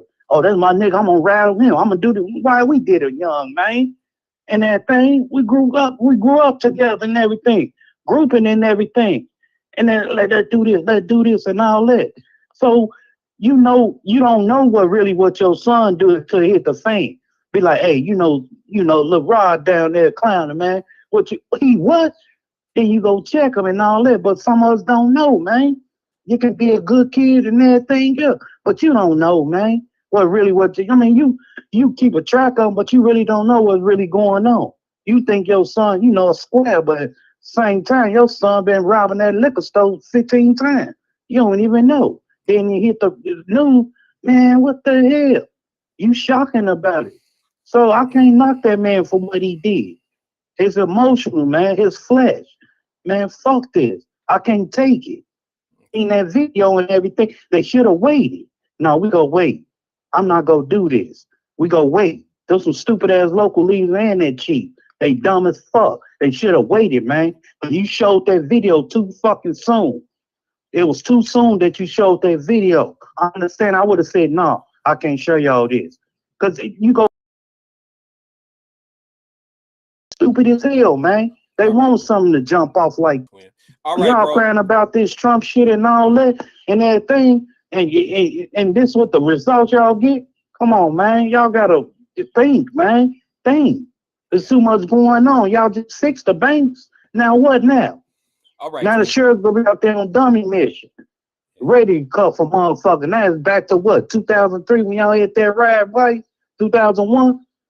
Shit, come on, man. All right, twin. Man, hey, thanks for engaging with us, bro. I appreciate your thoughts and and your position. I really do, bro. I appreciate it. Thank you, man. And thanks for the compliments, man. I really appreciate it. Talk to you soon, brother. Calm down a little bit, man. Calm down. I'll holler at you. I'm mad. Don't leave this show mad, okay? I just want you to. No, man, it's just the principle of it, man. And that fucking chief have the shit you show Ray Tinsley shit, y'all at 50 deep, whatever, and then you local leaders don't speak about it and shit, have behind the door and everything. I regard right is right, wrong is wrong, man. Come out there with that bullshit. Right, y'all twin. Fuck, that's one. Okay, man. Right, bro. I'm gone. Callers, that's why I crash out. I'm gone. All right, brother. Talk to you soon. Let's go straight to the phone lines, man. Good afternoon, caller. This is Wyatt. Who am I speaking with? Hello. Afternoon. This is the Imperial. Hey, you hear me? Yes, I can. Yes, the Imperial Fame Rothstein. How are you doing this afternoon? How you doing? Good afternoon to you, brother. How you feeling today? I'm a little conflicted. If I can be honest, with the latest news going on. Yeah, no, I get it. But to be honest with you, I just want to kind of talk about Alethea's call. Okay. First of all, best call from a female caller on any podcast in quite some time. Okay. That was that was a great perspective. But however, I just want to say that as far as having a grief counselor there, and no disrespect to whatever she had to go through or anybody else that had to go through anything like that, but the reason I'm not a cop, but I'd imagine that the reason they didn't have a grief counselor on hand for this Hinton situation is because they felt that they were in the right, the police. So like, you caused the problem, you fix your own grief. We didn't cause you any grief. I understand. You know what I'm saying? I would like to think that that's what they're probably thinking, because that's why the video came out so quickly, because they felt they were in the right. Right. Well, there's a couple reasons why it may have come out quickly. You and I both know that. I remember some incidents that's happened in Detroit. And one of the Mhm. explanations of the video coming out quickly is because everybody was marching and they was getting ready to go out and do some rioting in the city. So they had to release the video to calm it down to show exactly what happened.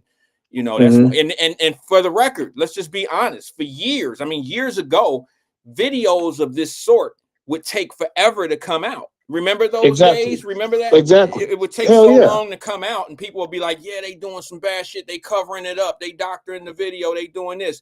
And I think Chief Craig up in Detroit pulled the video out like within 30 minutes of an incident happening in Detroit. And that's become somewhat of a normal thing now. It's been a couple years Right. since then, but they're releasing these videos. Now, that's a double-edged sword, if I may say, Fame, because when you do that, you don't really prepare people for what's coming. You might get them, and you're right. Maybe they didn't have grief counselors there because of their position.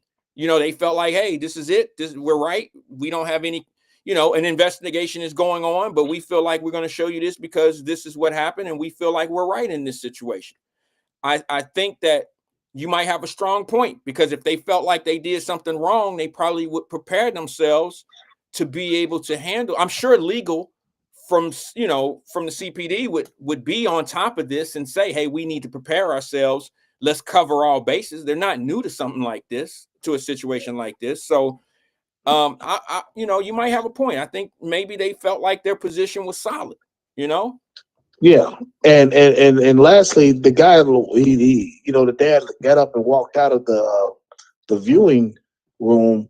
Um, did he say anything? Because I highly doubt he just walked in, just said, I'm Well, out. this is all I'd speculative. imagine he probably said something like, F y'all, this bulls, this is some BS, something. He said something. I imagine he said something. He didn't just get up and walk out. Well, I don't Or if he know. did, he walked out very hurriedly and angrily, like he was in court today. That brother was biting his lip, deep ass breaths, like he was already done with the bullshit. That his Yeah. tone this day in court was like, damn, bro, like you still angry. I see it. Yeah, sorry, Fame. You broke up a little bit in that call. Oh, We my couldn't bad. hear the tail My end of bad. that. But no, it sounded like you said the brother in court was angry because that Oh, was yeah. his brother. That the father is his brother. Yeah, I get it. But here's the thing, Well, no, no, man. no, no, no, no, no. I'm saying the father, when he was being, during that little trial, that little bond hearing, that Yeah, I that's pretty what I'm much talking knew he was gonna get a no bond, about. just because it was a cop. Right. Even though it was isolated and just a strange case, the minute Judge what's his name, light skinned guy, Yates, Yates. the minute he said, this is such a strange case, I knew he was getting no bond. Right. Strategically, I can't speak for the defense, but I think the reason why Clyde Bennett didn't argue that is because I think that's going to play heavily for the defense. If I was defending him, I would definitely say we're going to stay here because we want the treatment. We actually asked for the treatment. All right, and it's weird that the state doesn't want this to be a mental situation, because they never really brought it up in the fact finding of the bond hearing. I noticed that it was Clyde Bennett who asked the court to provide um, psychiatric evaluation. You see what I'm Yeah. saying? It was Clyde Bennett that asked for that. And here's one other thing that I was a little concerned with. I don't know how it is in Claremont County, but in Hamilton County, oh boy, you on the NASCAR track. No, that's somebody behind me. Yeah, go ahead. I'm Shit, sorry. that was they close. But anyway, No, they gone. okay. Damn. In Hamilton County, if you're charged with something like this and you're going to a mental defense, um, you would have a yellow jumpsuit on. And I noticed that he didn't have a yellow jumpsuit on the first day that he came out, and he didn't have it on today either. But then I noticed that he was actually in Claremont County. I don't know what their psych ward jumpsuits look like, but if I'm the defense in this case, we would have put one on day one. We would have put one on today as well. That's just my angle, my strategy. if I was in. And that's another small layer of the of this whole sordid puzzle, because he's not safe in no jail. They got him out of Hamilton County, allegedly, Yates did it, to keep him safe, away from the Hamilton County deputies. But the Claremont counties, I mean, yeah, what's that? The next county, like those, they're their friends. That they got the same union. They all know each other. Yeah, I mean, and they all felt it too. Yeah, it would have been different. He's not safe in any jail in Ohio. No, or at least south of Columbus. It would have been a little bit different if this incident would have happened to a Cincinnati police officer and then they sent him to Claremont County. But to send him to a jail that's affiliated with county sheriffs, that's kind of like, to me, it just didn't make much sense. But maybe they have a different seclusion up in Claremont County that I don't know anything about. In other words, they may be able to facilitate, PCs a little bit, that protective custody situation a little bit better in Claremont County than they can. All those rural white COs and all those rural white inmates, that's not safe for him at all. No, I agree. I agree that there's some issues. Hey, Yates didn't do him any favors with that. Trust me. Well, here's the thing. An aggravated murder charge is going to get you $1 million bond. I think what happens is when you get in a situation, I think being able to be in there and get the mental help, and to be hospitalized while your case is pending, it kind of helps you in your defense of proving that there's some mental situations. I'm seeing a doctor on a regular basis. They're watching my behavior. This young man, I'm sorry, but he's 38, so I'm gonna call him a young man. But this young man, this father, Fame, I don't know anybody that would do what he did, and not be in the, not have some mental situations going on. It doesn't make any sense to me. I'm sure there's some mental situations going on here, bro. I don't think he just did it on some payback shit. I think that he kind of blacked out and did this, I know that there's something going on upstairs. I don't know how to evaluate this situation. I'm no psychiatrist. I'm just gonna say it the way we know how to say it, and that is, dude ain't playing with a full deck. I don't think I would play with a full deck if somebody hit my daughter, shot my daughter, or something of that nature, knowing who my daughter is to me and how engaged I've been in her life. I think I probably would hit the ceiling as well. Ain't no telling what I would do. I'm willing to die for my children. I'm just openly saying that. I'm willing to die for my kids. Right. He, I believe the common legal term is a person of ordinary firmness. Okay. And he is obviously not a person of ordinary firmness. Especially when the detective or whatever was explaining how he did it. From the surveillance, how they saw it. He basically saw a cop and then started creeping, and then took off at him. You know what I'm saying? Like, damn. Something's obviously amiss with this guy. Hey, Fang, was there witnesses to this situation? Because I was out of town, that, but I haven't heard any of the news reporters or anything like that say. I seen a car wrapped around the light pole. I seen that, but I haven't really heard or listened to a story yet about that incident of what actually happened at the crash scene. I haven't seen that yet. Me either. Honestly, I've heard that the guys were sleeping in the car. I don't know what the hell happened that started the whole shit. So no. I'm not I sure. meant the accident, the officer losing his life up at that scene. As far as the shooting itself, I do know. Well, they explained it. Well, the detective explained it during the hearing. Amber says basically that's what happened. He was coming up one way and it was no traffic. He wasn't being forced. No traffic, no nothing. Pardon me. Okay, so saw a cop, and then he kind of started slowing down, creeping, and then just took off toward him. Okay, I'm just going by the case itself. The charge is aggravated murder, so that meant it was thought out. They're trying to say premeditated, that type of situation, and they're gonna, I just, premeditated. That means he must have probably said something on the way out. No, not necessarily. When he walked out of that meeting. Not necessarily. That doesn't necessarily mean. No, not necessarily. But okay, right. Not necessarily. But I imagine that's what makes me think he said something. Well, I don't know. Or somebody heard him mutter something. There was something to give the police reason. Let's just say you as a father, me as a father, leaving a room watching something like that, I probably would have not been silent. I probably would have been saying something too if that was the case. I don't look, man. I don't feel comfortable saying what I would have done and what I wouldn't have done. I don't feel comfortable with that because I couldn't imagine going through what that father went through. We ain't even start talking about the son itself. Okay, the son, what happened, why the son was in that situation. I just think that some kids out here, because we've been seeing a lot of 14, 15, 16-year-old kids out here with these guns and shooting, and we've been picking up a lot of little young bodies off the ground here lately. I think a lot of parents need to step up and look at what the outcome was of this particular case.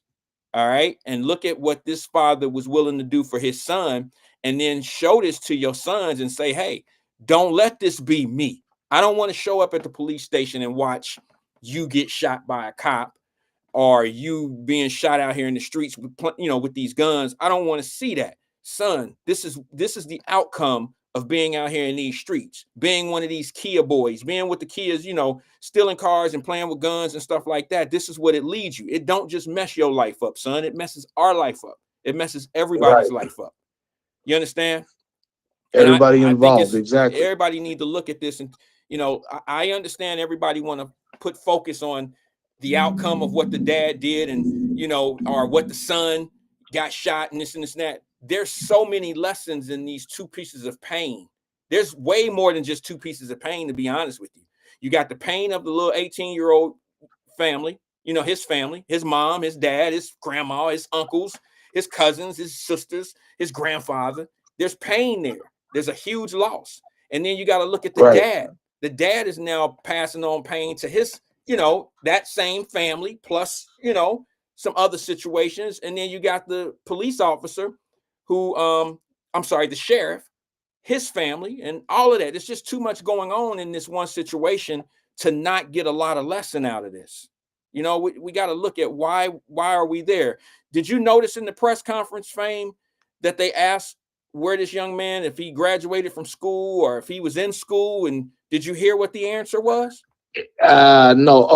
What was Don or whatever? He was going to Don or something? Yeah.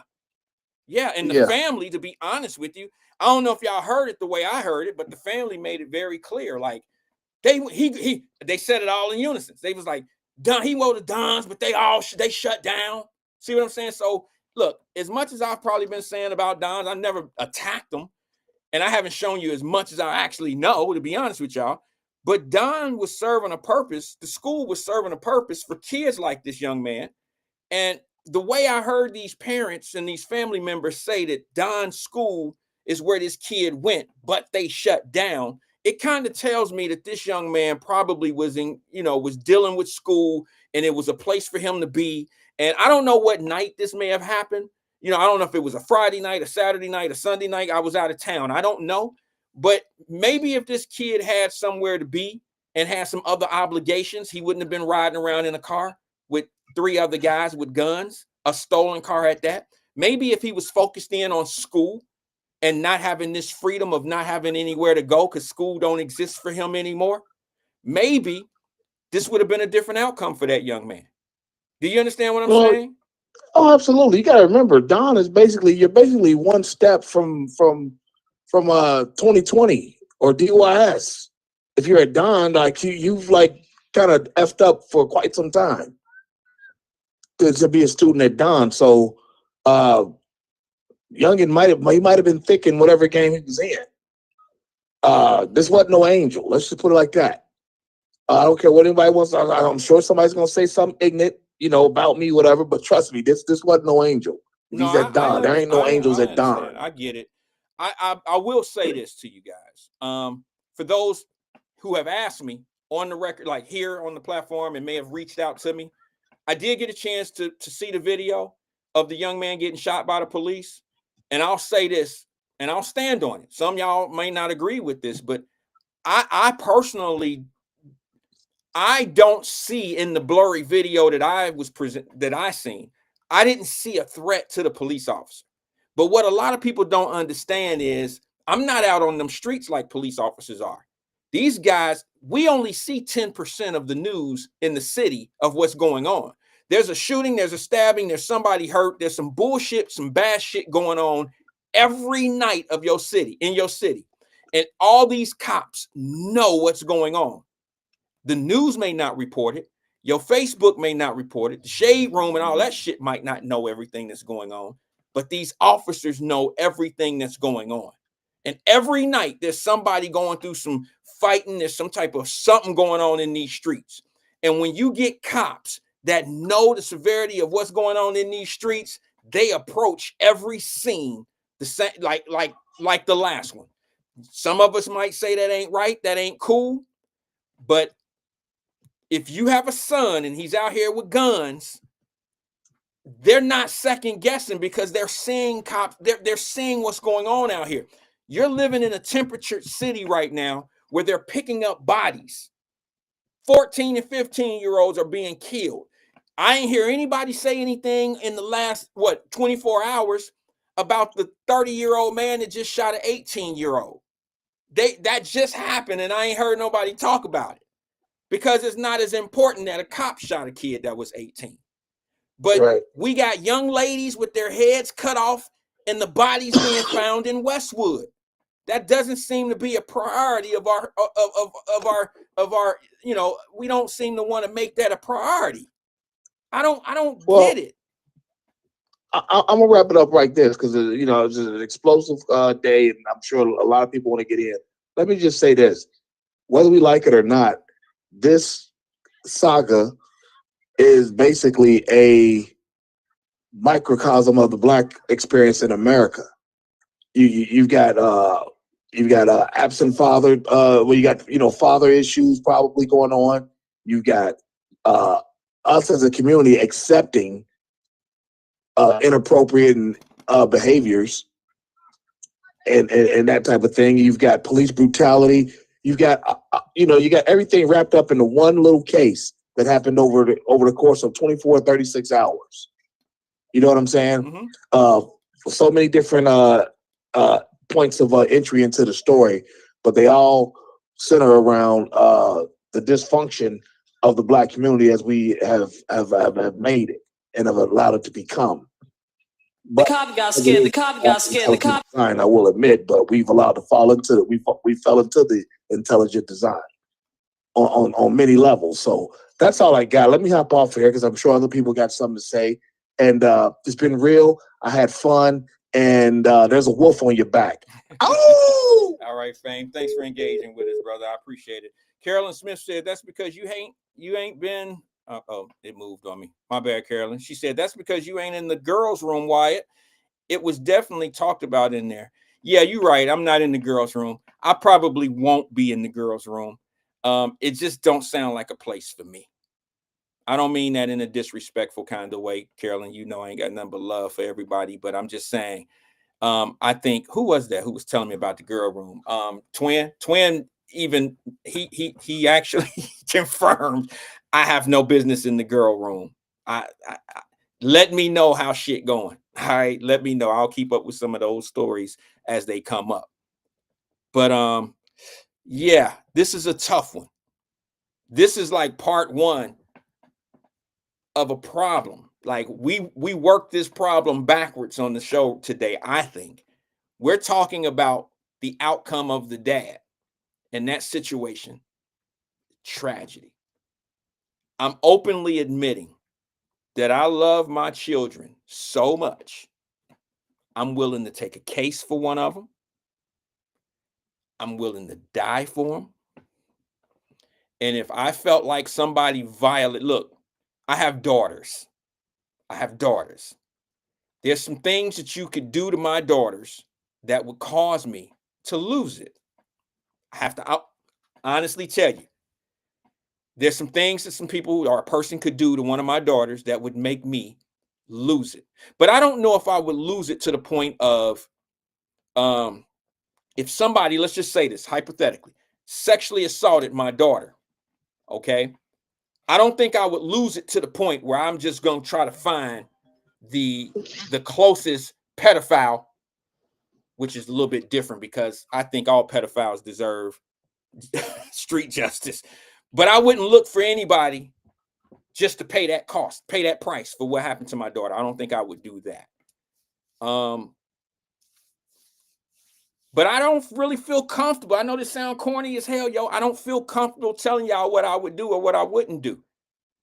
Never been there before.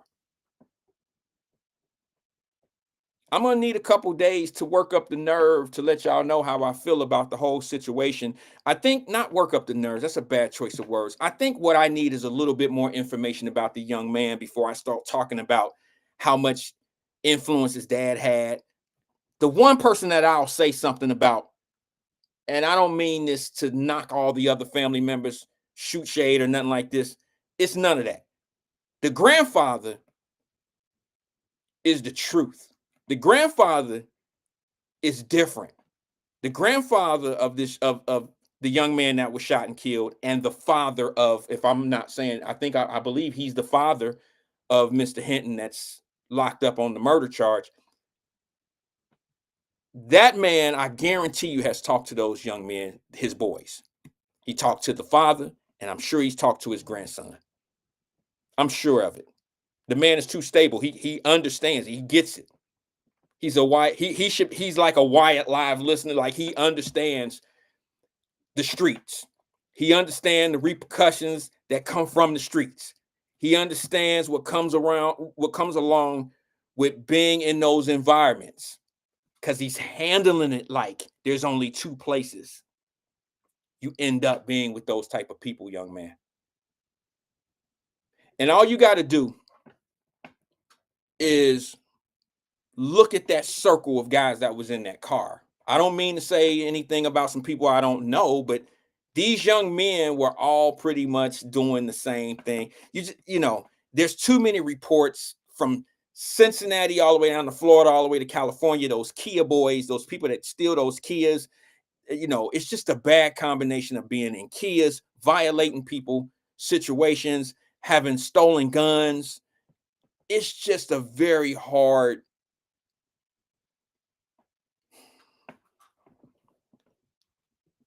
I tell you what, I'll talk more about it when I get the information about it. Okay. I'll talk more about it when I get the information I want to see what the police report and all the things come out, how that investigation plays out. I'll talk about it when I get that information. Right now, I just don't feel comfortable talking about something that I don't want to have the assumptions. The assumption conversations are just not up my alley. Every once in a while, I'll bring up how I feel, but I don't feel comfortable having a conversation about a young man and not seeing the details of what's going on. I just don't feel comfortable with that. I hope y'all understand that. It's just a little too close. It's too close. Let me go to the phone lines and get this last one out before we get out of here. We're pretty much done for the day. And we'll be back tomorrow. This week is a short week. I leave country Friday. I won't be here on Friday. I should be here, I believe, every day this week up until Friday. I got a long flight ahead of me on Friday. And I'll tell you more about it probably tomorrow. Let's go to the phone lines. Good afternoon, caller. This is Wyatt. Who am I speaking with? Hey, Wyatt. Hey. It's Marquetta. Hey, Marquetta, what's up? I just had to call in and give you your flowers. You and your wife, your flowers. You Thank really you. need to write a book. Nobody would buy it. Congratulations on your daughter's success. Thank you. It just warms my heart every time you share with the community another child walking down the graduation, the college graduation aisle. It's so heartwarming to see. And then for her goal to be a doctor, do you know it's less than 6% of the Black American population that are doctors in this country? Yeah. I had a hearing. Well, I've had a few hearings, but I remember one particular hearing, doctor was paid $6,000 just to be at the deposition to review the medical record. $6,000. So you need to write a book about effective parenting styles, how to keep your daughters focused, healthy, unmolested, and safe so that they can focus on their education and graduate.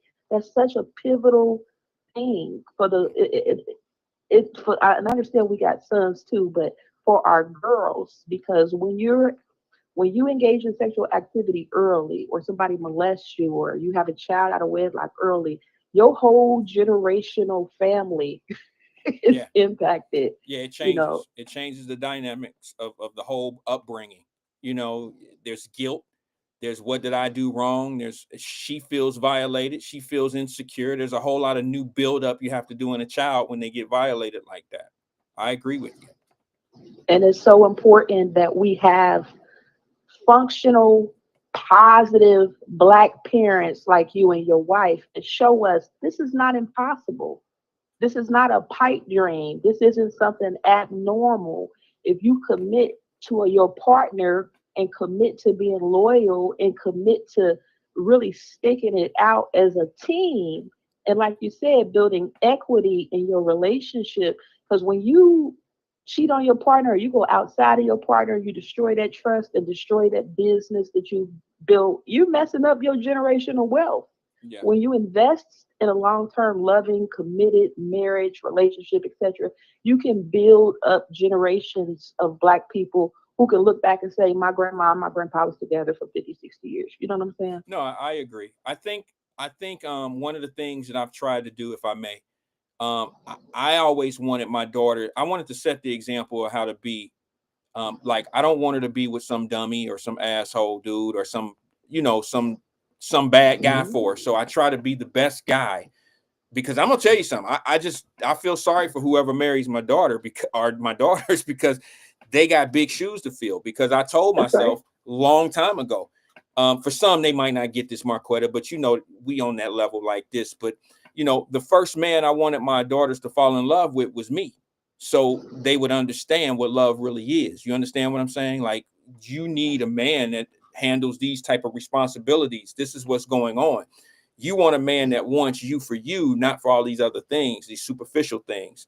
And that's important in a young lady's life. And I used to say that women can't raise men, and I probably was saying that wrong, but I think I've changed up a little bit, Marquetta. This is odd because I believe that our daughters need fathers, if not probably just as bad as sons need fathers. I think our daughters need men in their lives at an early age, right when they come home, so they'll understand how valuable a man is to their life. Not what they can do for you, but how they stabilizes a woman's life. Because I've seen women who didn't have men in their life, like a husband, but yet they're raising a boy. They're raising a young man by themselves. And I would still to this day ask y'all, just like my mother, if she was still here, how did you raise me to be a man when you didn't have a father? You understand? I mean, I know that sounds kind of harsh to a lot of people, but I believe, including myself, I missed a lot of life not having a father at home. And I can only imagine what my daughters would be doing right now if they didn't have a father at home. If it was just my wife raising them, they wouldn't be who they are today. I'm sorry, I got to say it that way. They would be missing something. All of us, I grew up when the community was community. Mhm. So even like I said, even though I didn't see my father often, I had people in the community who were good father figures. Yeah, yeah, So my neighbor, Miss Harris, her husband Art, when he came off of work from being a mechanic, he would always come home and bring bubblicious. He would bring yeah, kites, yeah. and because he rewarded us with that, we didn't want to disappoint him. Right. We didn't want him to hear nothing bad about us as little kids. You know what I'm saying? No, absolutely. Now, nowadays, we don't as and I'm in Texas. We under a tornado warning, so I'm praying. Be Y'all safe, pray girl. for us down here Yeah, because yeah, it's bad in the third ward. yeah. I'm in Katy, but in the third ward, they don't. If it rains, it floods. I hear you. I'm watching Cincinnati trend for the last month or two for real on Twitter. Hmm. And I'm reading the comments of the larger communities, whether they be in Cincinnati or outside of Cincinnati. And we look down bad. You know what I'm saying? We look down bad. But there are so many positive things that are going on that we just don't know about because it's overshadowed by something like what you all have been talking about Hmm. or something else. But this is graduation season. There are lots of children who are graduating with high GPAs Yep. who getting millions of dollars in scholarships, Yep, who got their head on straight, going off who the we don't pay no colleges. attention to. Exactly, going off to colleges, and yeah, so there's a hell of a lot more good going on in the community than bad. But for some odd reason, the bad tends to take the focus away from everything else, and it's sad. It's like it put me in that. I don't know if you were here at the beginning of the show, Marquetta, but that's I heard exactly, you. I said it. I said, I didn't even know how to come on and talk about this. I wasn't going to allow this to mess up my great weekend with my baby. We put 19 years into this. You feel me? And now I got to talk Mhm. about all this type of stuff that's going on in the community, bro. That's draining for people that don't live like that. It really is. I mean, people just got to understand. I heard, I heard on the, I heard on the radio today. I was listening to the tail end of the show because they had Ms. Ali on there, which I always tend to find her because her and my mom went to school together at Taft. They were friends in school, so I always, zoom in on her, find her, and especially when she's talking to locals in Cincinnati. And let me tell you how they did her. She'll say something. This is how vain some people are, Marquetta. She'll say some stuff about the community, and then everybody get offended. They think she mean everybody. When she say that ain't nobody getting no money and this and this and that, she think you take it as if she means everybody in the Black community ain't getting money. She ain't that. She's not that naive. She's not stupid like that. She talking to the people that it pertains to. All right, she's not talking to everybody. She know that there's people in the Black community that's getting the bag or getting the money, however you want to say it. She know that. She's talking to the people that it fit for, that is suited for. All right, so stop listening to things and taking it so damn personal because it may not pertain to you. It pertains to the people that are that's fit into those situations. When you tell somebody that, look, I heard her say something so powerful today that I didn't think I was going to say anything about it, but I feel comfortable saying it to you. She told them on the radio, y'all better be careful. Don't you see what's going on in Lincoln Heights? Nah, they don't see what's going on in Lincoln Heights because when Wyatt said what's going on in Lincoln Heights and what I would do if we could have Lincoln Heights all over again, I got so much blowback. She said the Mexicans and the immigrants are moving into Lincoln Heights. They're buying up the property. What did I say 2 years ago? Mm-hmm. That's what we need to do. That's where our power What did would I be say if we 2 could years ago? concentrate Didn't I say ourselves we need Lincoln on the Heights? We could community. turn that over into that could be a place for us to reestablish and have our own, city hall and municipal. It could be a great place like it used to be. But nobody, it was just, it's Well, just, you know what? That's kind of why I called in. Go I ahead, heard sis. her My bad. too. I usually don't listen.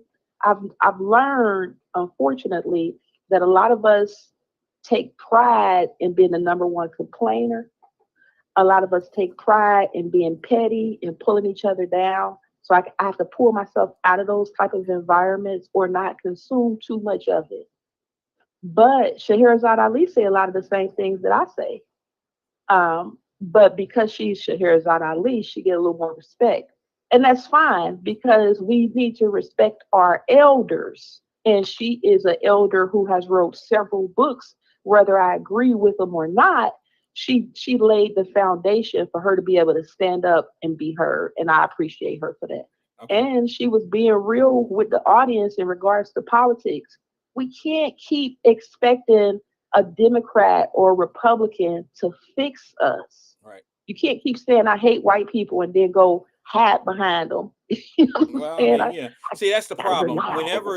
Whenever you say something when it comes to politics, if you don't agree with a certain circle of politics, then you're an opt. You can't just have your own point of view, if you have your own point of view, it don't fit into the circle of the majority, then the majority looks at you as if, oh, well, you're a Trumpster. You're that guy over there if you're not with us. Some people And don't that's get so silly. I know they don't understand that. No, there is a middle. There is a middle ground. There is a place that a lot of people are, including myself. I don't agree with Democrat stuff. I don't agree with Republican stuff. There's a lot of me that is in the middle. And unfortunately, I'm around people who just don't understand what the middle really is. They just think that if you're not with them, then you're not. And that's just ridiculous to me. And those are the same people that have been cheering on the same thing over and over and over again, thinking that shit was going to change, even when they had all the power and have the power in their local city, and shit ain't changing. They got a dark government, a shadow government is what they call it. I call it a dark government. They got a shadow government that's running shit, but they got all the seats and they got all the power, and shit still ain't working for them. So explain to me how that's working for you. I mean, why would you think that they better when you're not getting shit? You know what I'm saying, sis. Come on. I just wanted to tell you and pat you on your back and tell you that I appreciate you, even going so far as building on the community, your podcast listeners, and gathering up your troops and telling them to get ready to start investing. With your investment over time, if it becomes that, you could get a DSCR loan. A DSCR loan allows you to go out and get a property based off your credit, and the mortgage is paid by the rentals. So if you got 10 people together, they all created LLC, they all put a down payment on the property. I hear you, sis. Five of them live in the complex. The complex is paying back a dividend to the investors because you got renters plus the people who live in there. So that's kind of like a cooperative housing. Mm-hmm. You know, once you start, you have to start building those type of conversations, because we have people who got us in that hyperbole of just constant complaining, and we can't do this and we can't do that. We have to change our culture, and the biggest part of our culture that we have to change is Black Americans. You are an American citizen. We are not going to Africa. I love Ibrahim Traoré and what he's doing. I hate the way the United States government acts internationally, but I'm right here in America and I'm not leaving. I'm not going nowhere. This is my country. It is the 14th Amendment that protects my American citizenship as a Black American. But we can't forget the 13th Amendment. Before you got your freedom, they said, except if you commit crimes, you can be re-enslaved. That is in the Constitution. The 13th Amendment allows them to enslave you if you commit a crime. So if you and your culture is telling your sons that to be a criminal, to be antisocial, to be hateful, to be murderous, etc., you're telling them that they can be slaves. And nothing is good about slavery. Never go to prison for no reason. Never go to jail for no reason. Never give a police the opportunity to put their foot on your neck. Never give a police the opportunity to arrest you. Keep your nose clean. Teach your sons that important thing. We have fought slavery for too long for people to be volunteering themselves to slavery. And I'm talking about opening up Alcatraz, extending the prisoners out to El Salvador. We have got to change our cultural community conversation instead of protecting criminals and giving reasons as to why they're criminals. Make it passe, make it unacceptable as a group. And don't get me wrong, because I was talking to the sister in the chat. I don't have sons. I got little girls and they just cute. They easy peasy. Mm-hmm. But I've raised boys. And I know it's hard right around 10 and 11 years old when they start feeling themselves and they start getting puberty and they start getting muscles and they don't have a male who acts masculine without being catty or violent or looking for some reason to argue. And they take on those attributes. We have to have males in our community who want to say, I'm going to be a positive male example for the men or growing men in our community. I'm going to teach them how to change oil on a car. I'm going to show them the difference between a male and a female adapter and electricity. I'm going to lay some groundwork so they can know they can have a nice, prosperous life in America. You don't have to go to prison. You don't have to be BMF. You don't have to be Lou Dirt. You can be Wyatt. You can be Randall Wyatt. You can be Clive Bennett. Okay, I agree. All right, Marquette, I'm up against the time, babe. I really appreciate you, and thanks for engaging. You need to call more and call earlier if you can, so I can give you a little bit more time. You have a good one, brother. Y'all be safe. Talk to you soon. Thanks for engaging. Yeah, I get it. I've been preaching that, been saying it for the longest. It's weird because there's a brother that I just spoke with today. His name is Dre. He's been doing videos. And what is it, Brother Dre? Brother Dre. Him and I touched base today. And I had to give him his flowers. I had to reach out to Brother Dre and say, thank you, bro. I appreciate you saying the things that you say. holding men accountable. There's a lot of people that are not going to like what he's saying because incident just happened with the police and blah, blah, blah, blah, blah. But for 5 years, I've been pretty steady where I'm at with this whole situation. I've been pretty steady. All right. And I don't think it's ever going to change. All right. My biggest argument was we need more fathers.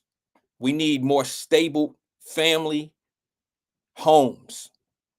I'm not getting off that circle, y'all. That's what it is.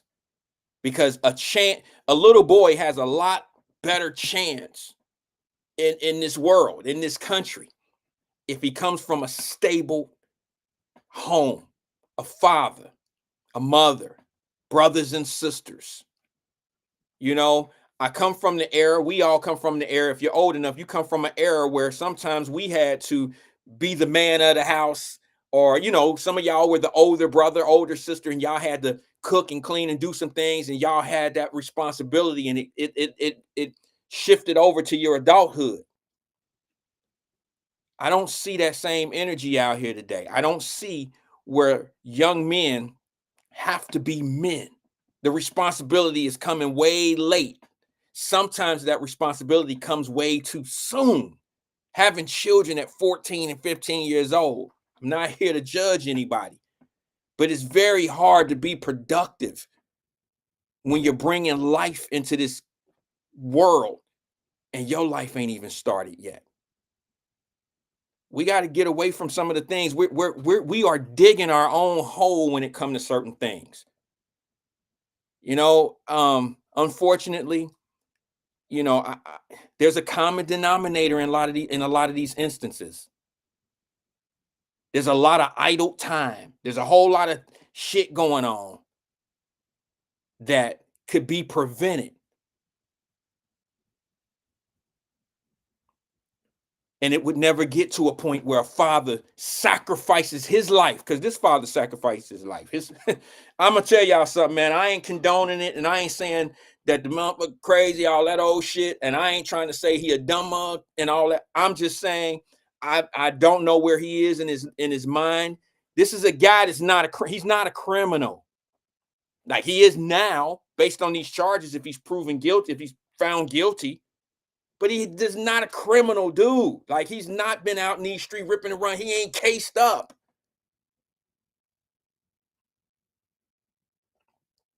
We got to get control of our kids so we don't sacrifice our lives. I just want to say this one last thing, and then I'm out. I promise you I'm out. I won't be here Friday. Going out of country. I'm gonna be gone for a week, so I won't be here Friday of this week, and then I'm all out next week. I'm overseas. And I'll explain when I get back what I'm doing. I don't jinx my business moves. I don't tell them. I don't tell them, but I'll let you know that I won't be here at all next week. But shout out to all the callers today and all the viewers, the people that came in and gave me 5 minutes, 10 minutes, or 3 minutes of your time. I appreciate you. I really do. I feel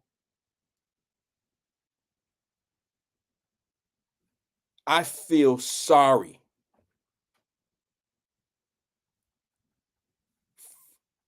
I feel sorry for the family of the kid.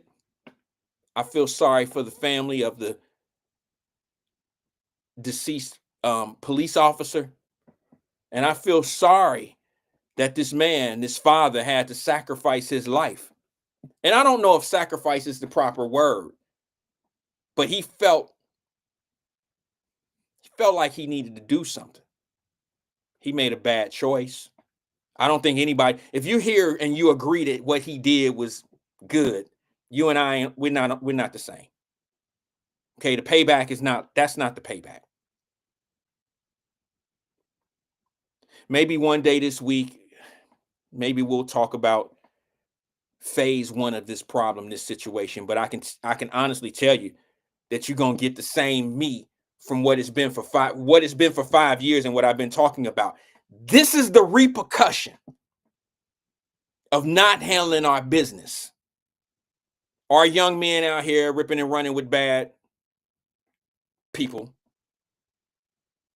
us not being engaged as a community, us out here perping and trying to act like, they just kids, they just let them be and all this old shit, these babies and all. This is the repercussions of not handling shit, letting them out, slapping them on the wrist, putting them back into an environment that don't really seem like there's a punishment for their actions. This is the repercussions.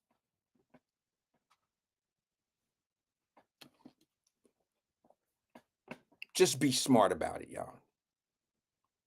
Be smart about it. Peace and love to everybody, man. I'll see you guys tomorrow, same place, same time, 1 o'clock right here. The cop got scared, the cop got scared, the cop got scared, the cop got scared, the cop got scared, the kid he starts to figure, I'll do years if I pull this trigger. The cop shot the kid, the cop shot the kid, the cop shot the kid, the cop shot the kid, the cop shot the kid, the cop shot the kid, the cop shot the kid, I still hear him scream. Cop shot the kid, the cop shot the kid, the cop shot the kid, the cop shot the kid, the cop shot the kid, the cop shot the kid, the cop shot the kid, I still hear him scream. I don't wanna hurt nobody. We just came here to party, see a few dames, exchange some names. I'm a top shot, the kid, stay in your lane. The cop shot the kid, same old same. Pour out a little liquor, champagne for pain. The cop shot the kid, slap boxing in the street. The cop shot the kid, crack the hydrant in the heat. The cop shot the kid, cop cars on the creep, doing they roundups, we just watch for the sweet. The cop shot the kid, it's hotter than July. The cop shot the kid, it's the summer when niggas die. The cop shot the kid, it's the summer when niggas ride. Together we'll be strong, but forever we divide. The cop shot the kid, so y'all are blowing my high. Type of shit that's killing my vibe. The cop shot the kid, white kids are brought in alive. The cop shot black the kid, kids get hit with like 5. The cop shot get the scared, kid, you panic, you going down. The cop shot the kid, the disadvantages of the brown. The cop shot the kid, how in the hell the parents gonna bury their own kids, not the other way around? The cop shot the kid, reminds me of Emmett Till. The cop shot the kid, let's remind them why Cap kneels. The cop shot the kid, the cop shot the kid, the cop shot the kid, the cop shot the kid, the cop shot the kid, the cop shot the kid, the cop shot the kid, I still hear him scream. The cop got scared, the cop got scared, the cop got scared, the cop got scared, the cop got scared, the kid he starts to figure, I'll do years if I pull this trigger. The cop shot the kid. Stay tuned up and down your timeline. This fake news, people is all lying. Money is being made when a mom cries. Won't be satisfied till we all die. Tell me who do we call to report crime? If 911 doing a drive-by, it's certain things I can't abide by. I ain't being extreme, this is my side. Talking big shit, ready to die. I know every story got 2 sides. Claiming he paranoid by the black guy. Cop wanna make a home by nighttime. Just a good kid, he wasn't that guy. Had a little hit, he wasn't that high. Cop gon' claim that it was self-defense. Say he was riding dirty, so the case rents. Working 9 to 5. Trying to stay alive. Making ends meet. Shot him this week. The cop got scared, the cop got scared, the cop got scared, the cop got scared, the cop got scared, the kid he starts to figure, I'll do years if I pull this trigger.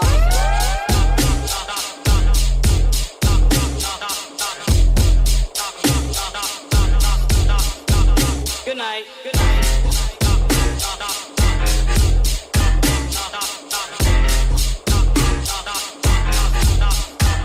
Good night. Good night. Good night.